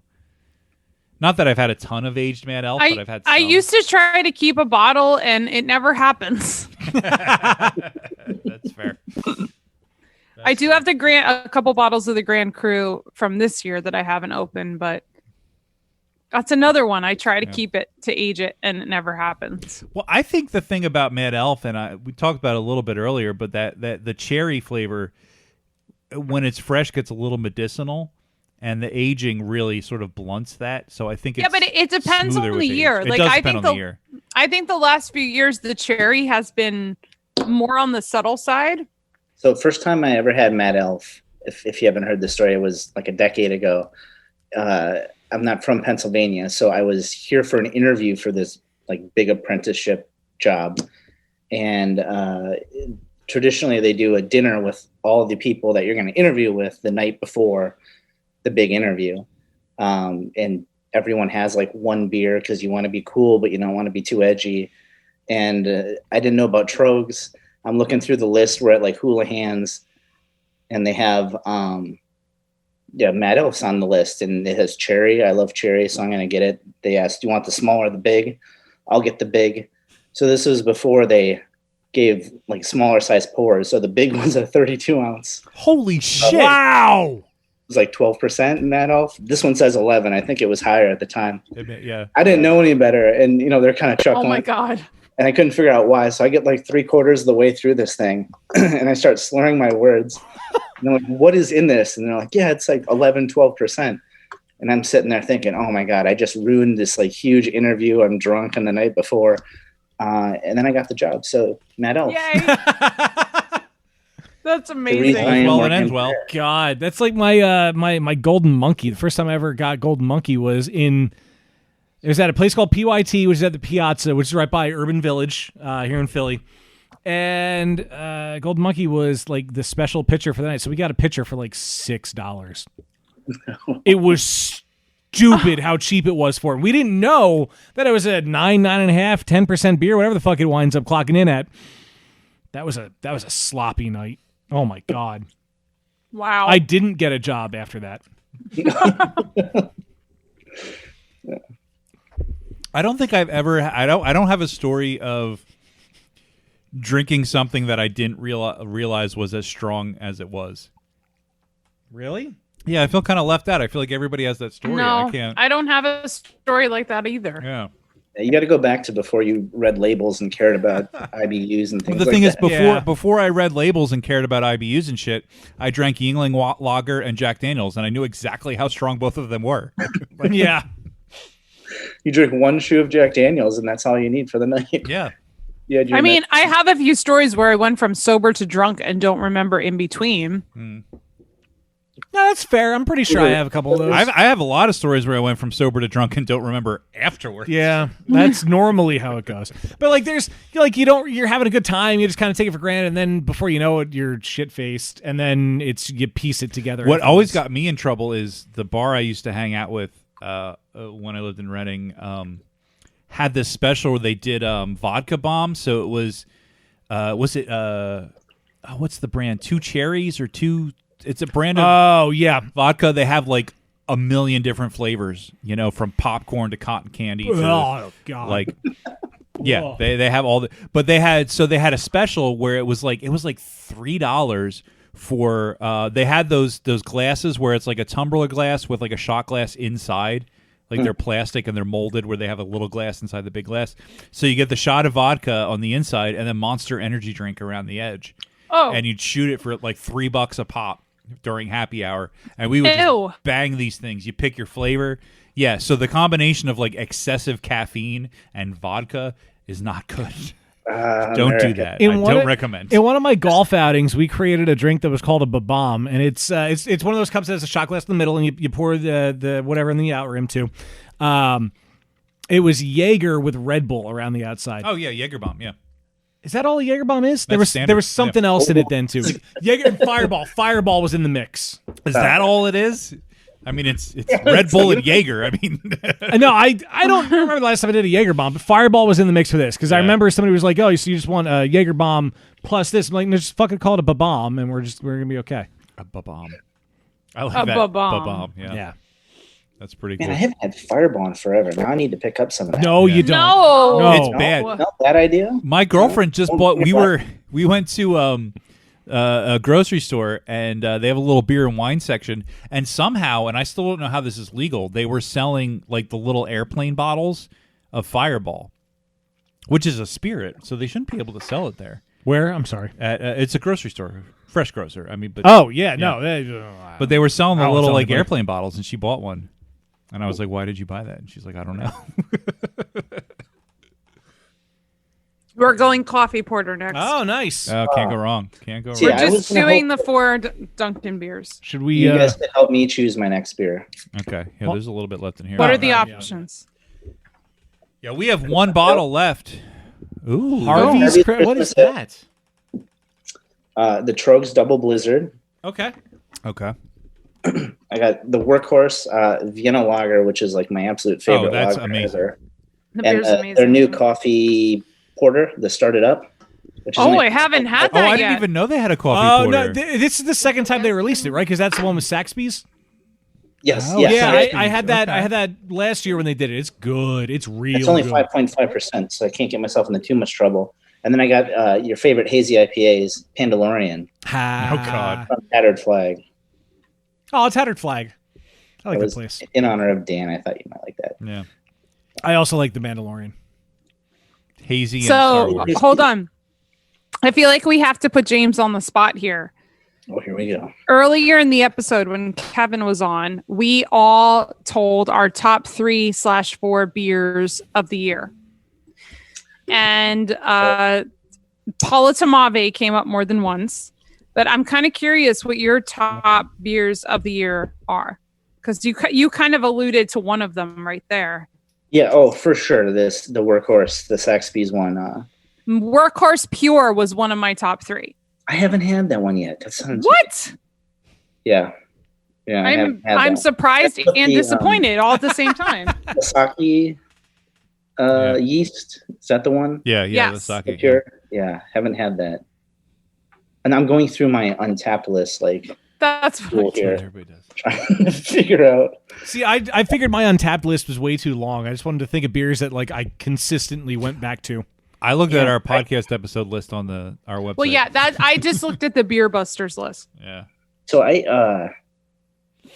what's the right word without getting in trouble? Not mewing, but I have a friend that exchanges beers with me from Treehouse, and I just can't not love Green from Treehouse.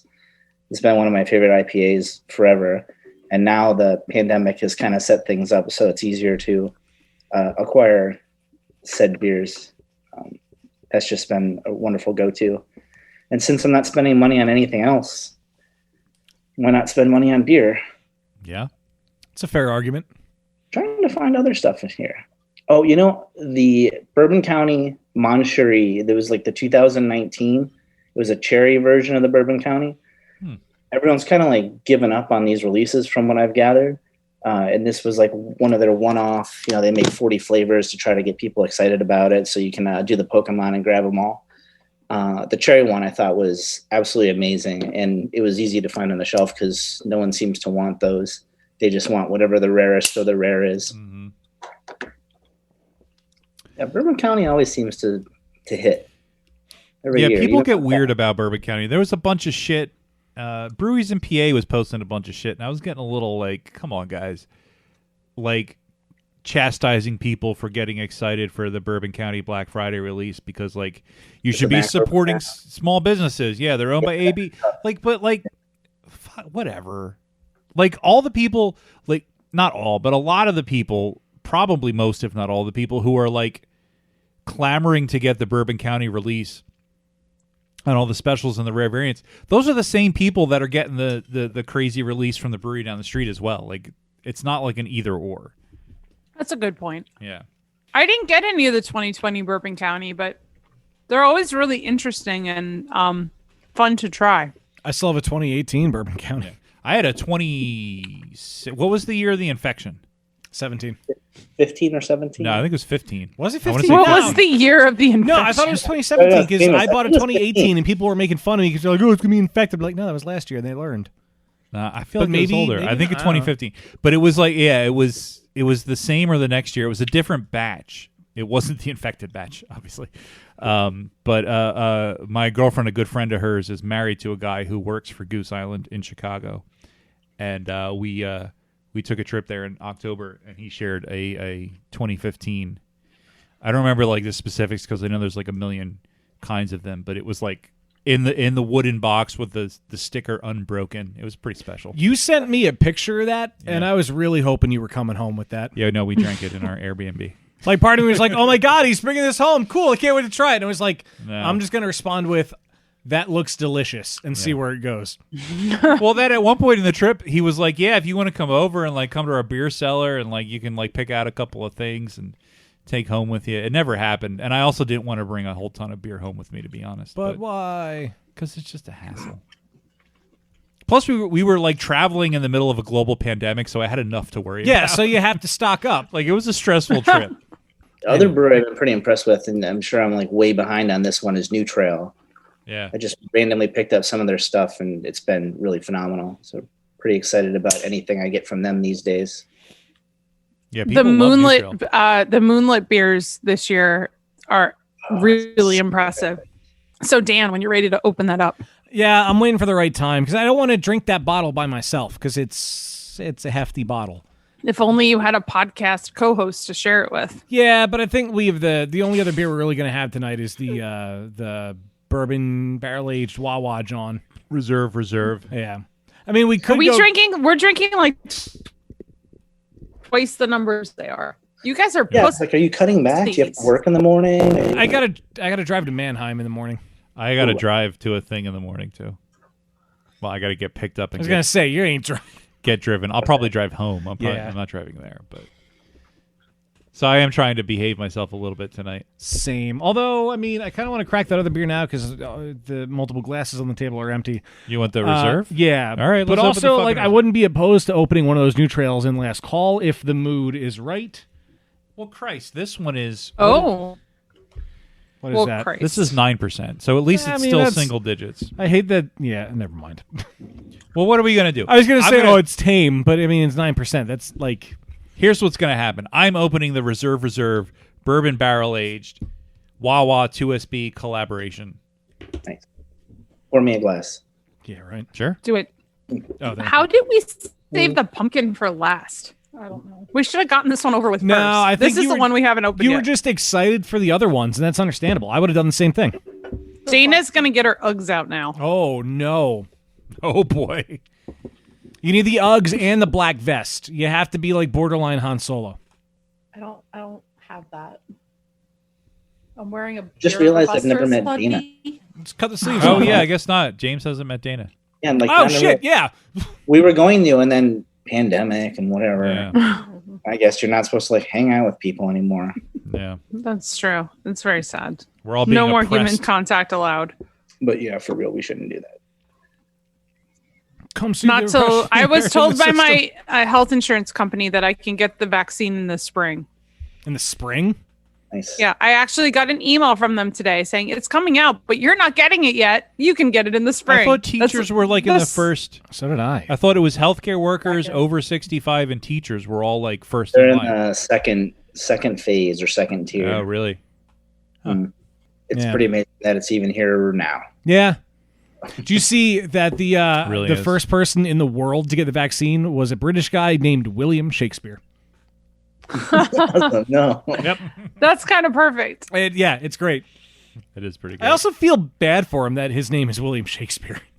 Dude, I'd love it if my name was William Shakespeare. Like, it's got a novelty to a point, and afterwards you're like, "Fuck, my parents didn't actually love me." It's better than Michael Bolton. Is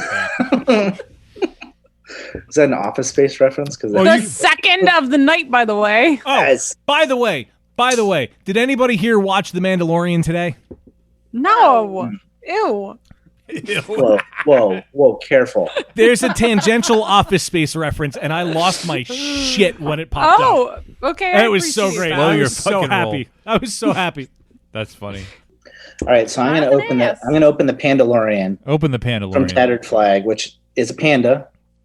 It's amazing. I and love he's that a label. Panda Mando. Yeah, it is. Mando And Pando. I know you guys don't hate on breweries, so Tattered Flag I had trouble with in the past, and I was anxious about this, but they have come a long way, and I'm very impressed with all their latest stuff. So Yeah, Tattered Flag gets here's a lot of Tattered love on the social medias. Yeah, when we recorded there a couple of years ago, I loved everything, Yeah, I had a and I great also time. I was real excited place. that we had like a flight of whiskey because Yeah, they that was also cool. have the distillery. That was cool.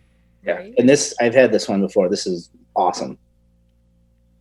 Oh yes. Oh, James, I still have some of Had that it yet? Bastille whiskey back here too. Have you had the Pandalorian yet? I haven't. What the heck? I mean, I can't easily get their beers. Listen, we're over here drinking like a vertical of Wawa beers. All right. You just go online on the Googles, you type in some stuff, you give me your credit card, and it shows up at your doorstep. It's really amazing. Yeah, but I'm cheap, and I don't want to pay the shipping fees. No, they're just gonna Okay, drink you need a Wawa Christmas beers all present, night. is what you're telling me. Aw. Good That's a very Lord. opaque beer you have there, James. It really is. Yeah, it's a. Oh, is this a wow. water? Let's see. Come on. Yeah, I know you guys hate hazy IPAs. It's delicious. Nah, if you like it, drink it. That's what hate, matters. hate is a strong word. All right. This is a year of new leaves, and we've turned one over, and we are living on the other side of it. Yeah, if we haven't learned anything this year, it's It's hazy It was IPAs a are okay. segregation joke. That's the only thing I've learned this year. If there's one thing I dislike more than hazy IPAs, it's pumpkin beers, yeah. pumpkin beers. And look what I'm opening. Harpoon, Dunkin' Pumpkin. If I remember right, that is not a terrible pumpkin beer. I don't know if I've ever had. Have we had that on the show before? I don't know if we had it on the show, but I know at least I've had it before. I don't think I have. I assume it was because of Steph. Because of What? stuff. I didn't mean that in a bad way. I'm sorry if it came out that way. Just like you tend to buy more beer than I do, and you're also very generous with your beer. You are happy to share it with people. I am very generous with my beer. This That is a very fact. true. Steph has always been generous with beer. It's not bad, but the Boston Cream is my favorite of the Harpoon beers. I can't As it believe should that's a be. beer. Yeah, Boston that's Cream's awesome. the best. The Boston Cream was legit the best. I can't believe Dottie's had a Dunkaroos donut. Oh, so good. Dottie's has the best fucking donuts, and they're all vegan. Yeah. They have Dunkaroo cereal coming out. Oh yeah, Oh, they have yeah. a chicken. They have a chicken and waffle. Oh, a chicken and donut. waffle donut? Yeah, I've seen that. Oh, that sounds terrible. No, No, that sounds it's- yeah. amazing. No, it's Steph, you're breaking so up. good. You know, like I said, I don't discriminate.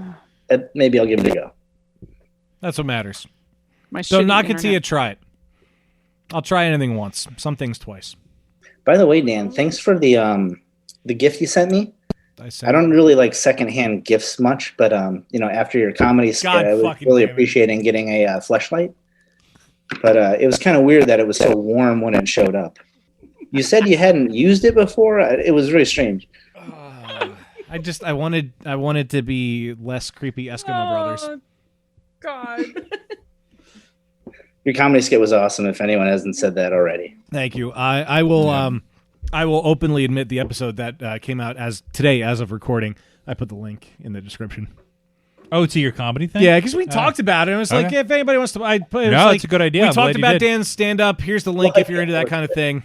No, go for it, man. That's cool. I didn't even think of that. No, I'm sorry. it was really Yeah, good. that's a I idea. enjoyed it a lot. I enjoyed it a lot too. I think Dan was second best behind the teacher, and obviously the teacher was like, Jake is the fucking man. I'm so glad. He's experienced. I am so glad that he's been able to find some kind of success in comedy. Because when I worked with him, I thought he was fucking hilarious. Yeah. And then he got an internship with Conan O'Brien in L.A.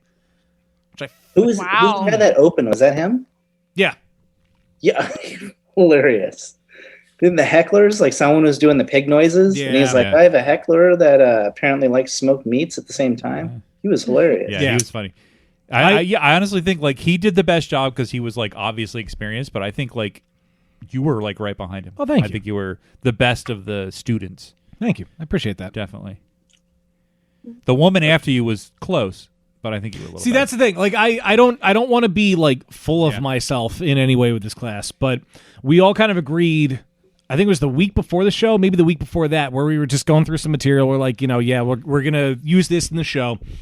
We all agreed that she had the best presentation and sounded the most like a natural comedian with it. So I figure that's why they had her last. Yeah. She was like the headliner because we all were like, yeah, you're natural, like you're good. But then I wanted to think that, but that also in turn is like, yeah, I'm full of myself because I'm the feature, like I'm the second to last, and they saved me for that. But I also don't want to be, I'm God's gift to this comedy class kind of, because other people had great jokes that I was really jealous of. I shouldn't say jealous. So what's the next step? What are you doing next? I got some other stuff I want to workshop. I got to find some open mics. This school has an open mic they do every Wednesday, but it starts at 9, and I'm old. That's late for a Wednesday. It is. What? Well, plus For real? Wednesdays are rough because I got to do You have my Why radio Not. show. So I do work, and then right after work I do Why Not. Oh, you do and Why Not Wednesday. I that's record all right, my yeah. stuff, and then I come down and I cook dinner. And at that point, I'm just like, I just want to lay the fuck down and watch TV. Ozzy cooked dinner. We had a discussion.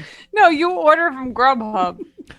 No, Not on Wednesdays. He comes down and cooks his Wednesdays. Jess comes over and I make dinner with her while Dan's doing Why Not, and then Dan comes down to make dinner while Jess and I are in the living room watching The Bachelorette. Yeah, it's a perfect system. Why don't you just collaborate and decide on a dinner for all three of you? Because I don't think Dan wants a vegan dinner every Wednesday. I'm not opposed. Vegan food is good, Yeah. Dan. I'm not. He's putting words in my mouth over here. I'm adapting my recipes to try to be more vegan friendly and incorporate these other ingredients I wouldn't have used otherwise. Aw, Are we recording video with this? Because Steph's face. I know. I wish we were. I don't know. Maybe I should change your Christmas I think present. she slapped you through Zoom. Zoom slap. Zoom, slap. Zoom slap, baby, Zoom slap. That's a parody Can of we- a parody. I'm sorry. It was a parody of a parody, and I approve. I was parodying Charlie XCX, and you were parodying my parody with B-52s. Wait, your parody of B-52s? No. I was gonna say, did you have? It's a Simpsons parody of B-52s that I was parodying. I thought you were parodying my parody. I think that word's lost its meaning. We've said it so much. My parody's bigger than yours. Tin roof. Rusted. Oh, What's boy. the fucking there's another song they have. We used to play it in marching band in high school. I have an important question. Okay. Rock Lobster. James.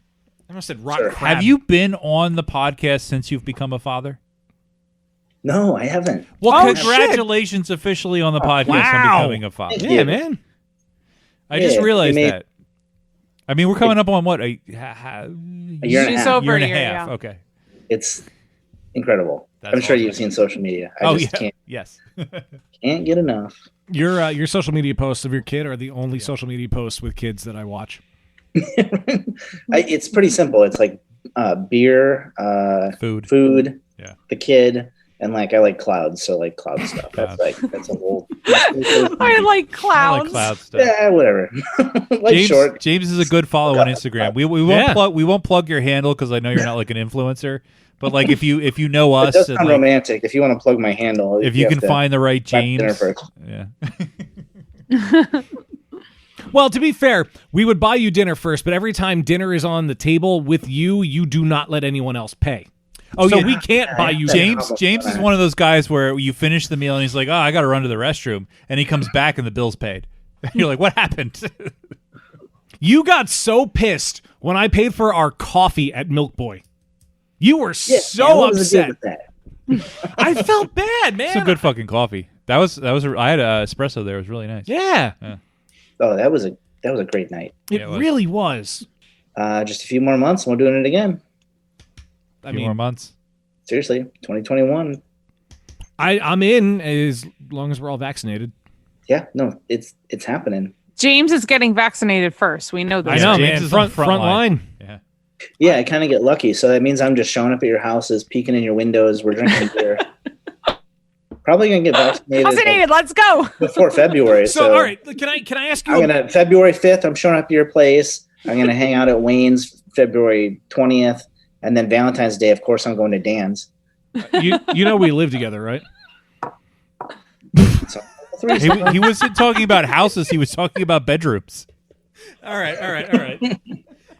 I'm not going to say what I was going to say. Are you going to bring? Can you sneak us a couple? I'm not trying to get into like. Can you sneak us a couple of vaccine shots so we can get vaccinated too ahead of the curve? Can I ask you a mildly inebriated medical question about this? Sure. Can I answer it mildly inebriated? Please do. So, all right. So if you get vaccinated, and obviously we don't, because we're not frontline responders. Nobody we'll get it when we get it, and that's cool. Like other people deserve it more than I do. So if you get it and you come here, hypothetically speaking, you can't carry it because you're vaccinated if the vaccine did its job right. So we can't get it from you, right? Yeah, you say mildly inebriated. That's actually a pretty complicated question. Okay, all right. Potentially, I could spread it. Actually, so you can carry it, but would it be dormant in you at that point? My antibodies would be taking care of it, so I wouldn't get infected. But I could still potentially have it on me. I probably wouldn't be shedding it, like viral shedding. Right. Like when people are really sick and have a fever and they're shedding the virus all over the place and they sneeze at Walmart and get it all over you. That's where your risk is. So it would be really low risk. Just don't touch me. Stop hugging me, man. That's going to be hard. Don't then make we'll out be with all right. It'll be all right. And no kissing also. And as long as we don't share beers. That part legitimately will be hard because you are also a very generous beer drinker. I think I mentioned this on our last episode, but I recently edited a punishment video from back before the pandemic when we were at Naked, and just watching video of all of us literally passing around one glass and just drinking out of it. It was nothing. Nobody thought twice about that. Yeah. I saw a meme about remember when we used to blow on candles on cake and everyone would eat it? It's fine. You took these things for granted. It's so crazy. Go ahead, 4-year-old Charlie, blow out the candles. Yeah. Let's all have this cake. Oh, fuck. But here's the thing. Think about it. The thing is, all these activities we're talking about now that we didn't bat an eye at, in the grand scheme of human history, they're all very safe things most of the time. That's why we're still here, Yeah, absolutely. But once in a while, it's just one other variable. And we should also talking about silver linings, lockdowns, yes, but we have the internet, we have Zoom, we have Netflix. Can you imagine living without these things when you can't go anywhere? Especially when we're in the golden age of content. Yeah. As shitty as a phrase as that is. Secondly, just scientifically, we understand what is happening. There's a lot of particulars that have to be shaken out about how the virus spreads, exactly how it works, the effects it has on people short and long term. There's a lot that we still don't know. But the fact that we even know that what a virus is and that it's a virus, where it came from, where it's going, how it's getting there, we know so many, if this had happened 500 years ago, it would be a million times worse. Yeah. Well, even 100 years ago, the Spanish flu wiped out how many fucking millions of people? Even 100 years ago when that happened, we didn't have the internet, we didn't have the entertainment to psychologically sustain us, but we knew what viruses were. Yeah. They were wearing masks. They knew that was it's not like the Black Death where it's it's spirits and you gotta shove blow tobacco smoke up your ass to cure it. Yeah. At least we know what's going on. So it's no secret I loved going to the movies. Still love it. Can't wait to go back to a theater. But one of the big things in 1918 when the Spanish flu hit, obviously the movie industry was still sort of in its infancy at that point.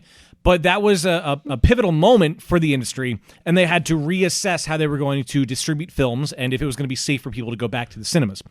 And obviously, the movie industry picked up. Back, yeah, it didn't bat an eye, and everything was fine. But the same conversation can't entirely be had where we are now, because I fucking love movie theaters. I also love Netflix and Hulu and having access to all these movies in my living room. I'm going to go back to movie theaters, but I'm also weird. There's not a whole bunch of other people that are going to do that if you can get, especially like when Warner says all of their you 20... just admitted the truth. You're right, Warner Bros. Yeah. Yeah, 2021, every Warner Brothers movie will go onto HBO Max the day it releases in theaters. Huge for Hollywood. Huge for Hollywood and the industry. But I still want to watch the next James Bond movie in the theater. I want to watch Matrix 4 in the theater if I'm allowed to and it's safe. I think in that regard, as in a lot of regards, the pandemic is only accelerating something that was already happening. That true. Dan is a nerd. Well, obviously. Well, yeah. But also, like, movie theater, the industry, the attendance at movie theaters have been declining for years. Well, that's why Regal shut down the South Philly Regal. Yeah. It's not coming back. It's going to be People demolished and weren't- there's going to be weren't apartments. going to movies anyway, and it became this weird, like, almost like a price gouge tradition. Like the ceremony we go through, we put out movies in theaters and we charge ridiculous prices for tickets and concessions, and then they go to the home market where like most people are actually going to watch it 3 months later. The only silver lining that they would have had was the aforementioned Movie Pass. I think that might have made it into the episode Yeah, proper. they were doing that right before. Yeah. Yeah, like Movie Pass was a novel idea, and there was no way they were ever going to actually make money off of it, no matter what data they were trying to leverage. But it sparked interest in going back to the movies, and that's why I had the Regal Unlimited Pass. Yeah. Because I got used to seeing every fucking movie. I saw every movie when I worked at a movie theater. That's because I worked there, and I got to see it all for free. I really think there's going to come a time in the not-too-distant future where people are going to be like, wait, why would you not watch a movie the same way you watch a TV show? You just watch it. And that's the thing. Because we are in that golden age of content, there are... Like, look at... God love them. Look at Netflix. God love them. Netflix original Back series... in 1918, during the Spanish flu, John D. Netflix had an idea. Netflix has so many great original series that we all still point to. I still watch, like, they've got Arrested Development. I still watch the original run of that, and I watch their episodes. I already got some, thank you. But their movies, their original movies, not so great. But it's also helping to blur that line. Like, why is a movie different from their stellar show? Like, people are going crazy about Queen's Gambit, but nobody's going crazy about, like, Tenet. And that was a pretty good movie. Oh, is that Netflix? What's Tenet? No, but I'm sure at some point you're it's going just to end saying up on it- Netflix. okay. Yeah. Okay. So yeah, it's a okay. weird All right. So speaking of movie theater, have you used an Oculus yet? No, and I'm fucking dying to. Dude, amazing. This thing is like blowing my mind, the technology that we've hit. And it's almost like, why would you go back to a theater if you can just have this thing? Yeah. It's I feel like I can talk about it for theaters- an hour. It's like the best purchase I've made of 2020. That's awesome. Amazing. I Is feel that like owned by Facebook? Yes. Yeah. Yeah, it was its own thing, and then they'll Facebook have bought to it when they break it realized off, the right? potential. Yeah. I feel like movies were heading that way anyway, and this might have accelerated the VR craze because we all want to escape reality in some way, so why not go into virtual reality? They have an app for it. You can put it, you put it on, and your whole visual field is what it wants to show you, and you can watch movies like you're sitting in a movie theater.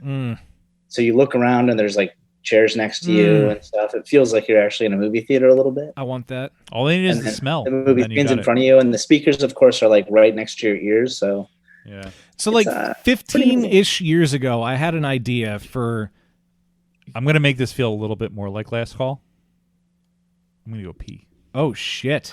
Oh, you would have liked the idea I had, too. What was your idea? So, like 15 years ago, I had an idea. It was kind of based off the holodeck, where I was trying to figure out a way to, like, realistically, with existing technology, get to that thing. So I had an idea of, like a 360 Like converting degree... energy into matter and vice versa. Not quite that far. A 360-degree gaming room with, like, a 360-degree projector, goes onto every wall, but then the entire floor is one big treadmill. Oh, that like, exists. And that's the problem. That I exists. thought of I've it seen 15 years ago, and it came into light like 4 years ago. Yeah, but it's also not like it's a good idea, but it's also not like a... It's not practical. But it's also like a logical idea. Like that's like the logical Right, step it's- you would yeah, take of course. to get... Like it's not Yeah. like a out of left field. Like, Yeah, but I remember when I was... How fuck old am I now? When I was like 18, I had that idea. I was like, this could work. I don't know logistics, but like this could actually work. And you know what sparked it? That fucking Jamiroquai video where the whole room moves around. About that. yes, it's classic. Now he's gonna be. Hold on. I feel like we should just close this episode and like rally for last call now. And I can get Kevin and Mark back. Well, our esteemed guest has stepped away to the restroom, as has my brother / co-host. But that means there's some housekeeping we can do for you listening while other parties are emptying their bladders and such. One, obviously, thank you for listening. We love and appreciate each and every single one of you, and we could not do this without you. I peed. What did I miss? And your continuing support. And I hope that whatever podcast app you are listening to us on, that you will throw a rating and review, and please do that for every podcast you listen to, because that is how all of us grow our audiences, and that's how algorithms put us in front of other potential listeners. And if you love something, you got to share the wealth. That's the least we can do for each other in 2020 is recommend things to each other. Wait, what now? Oh, I just got a citizen alert. FDA approves Pfizer vaccine. Agency has officially issued an emergency use authorization. Tap to find out where you can get it. Hold on. As you are listening to this on Christmas weekend, this is old news. Yeah. And remember, you can follow along to the shenanigans that you have heard, and you can see photographic evidence on Twitter and Instagram. We are at Beer Busters. Facebook, we are Beer Busters Podcast. There is... What the fuck are you doing, Steph? Steph made a really funny face. It was priceless.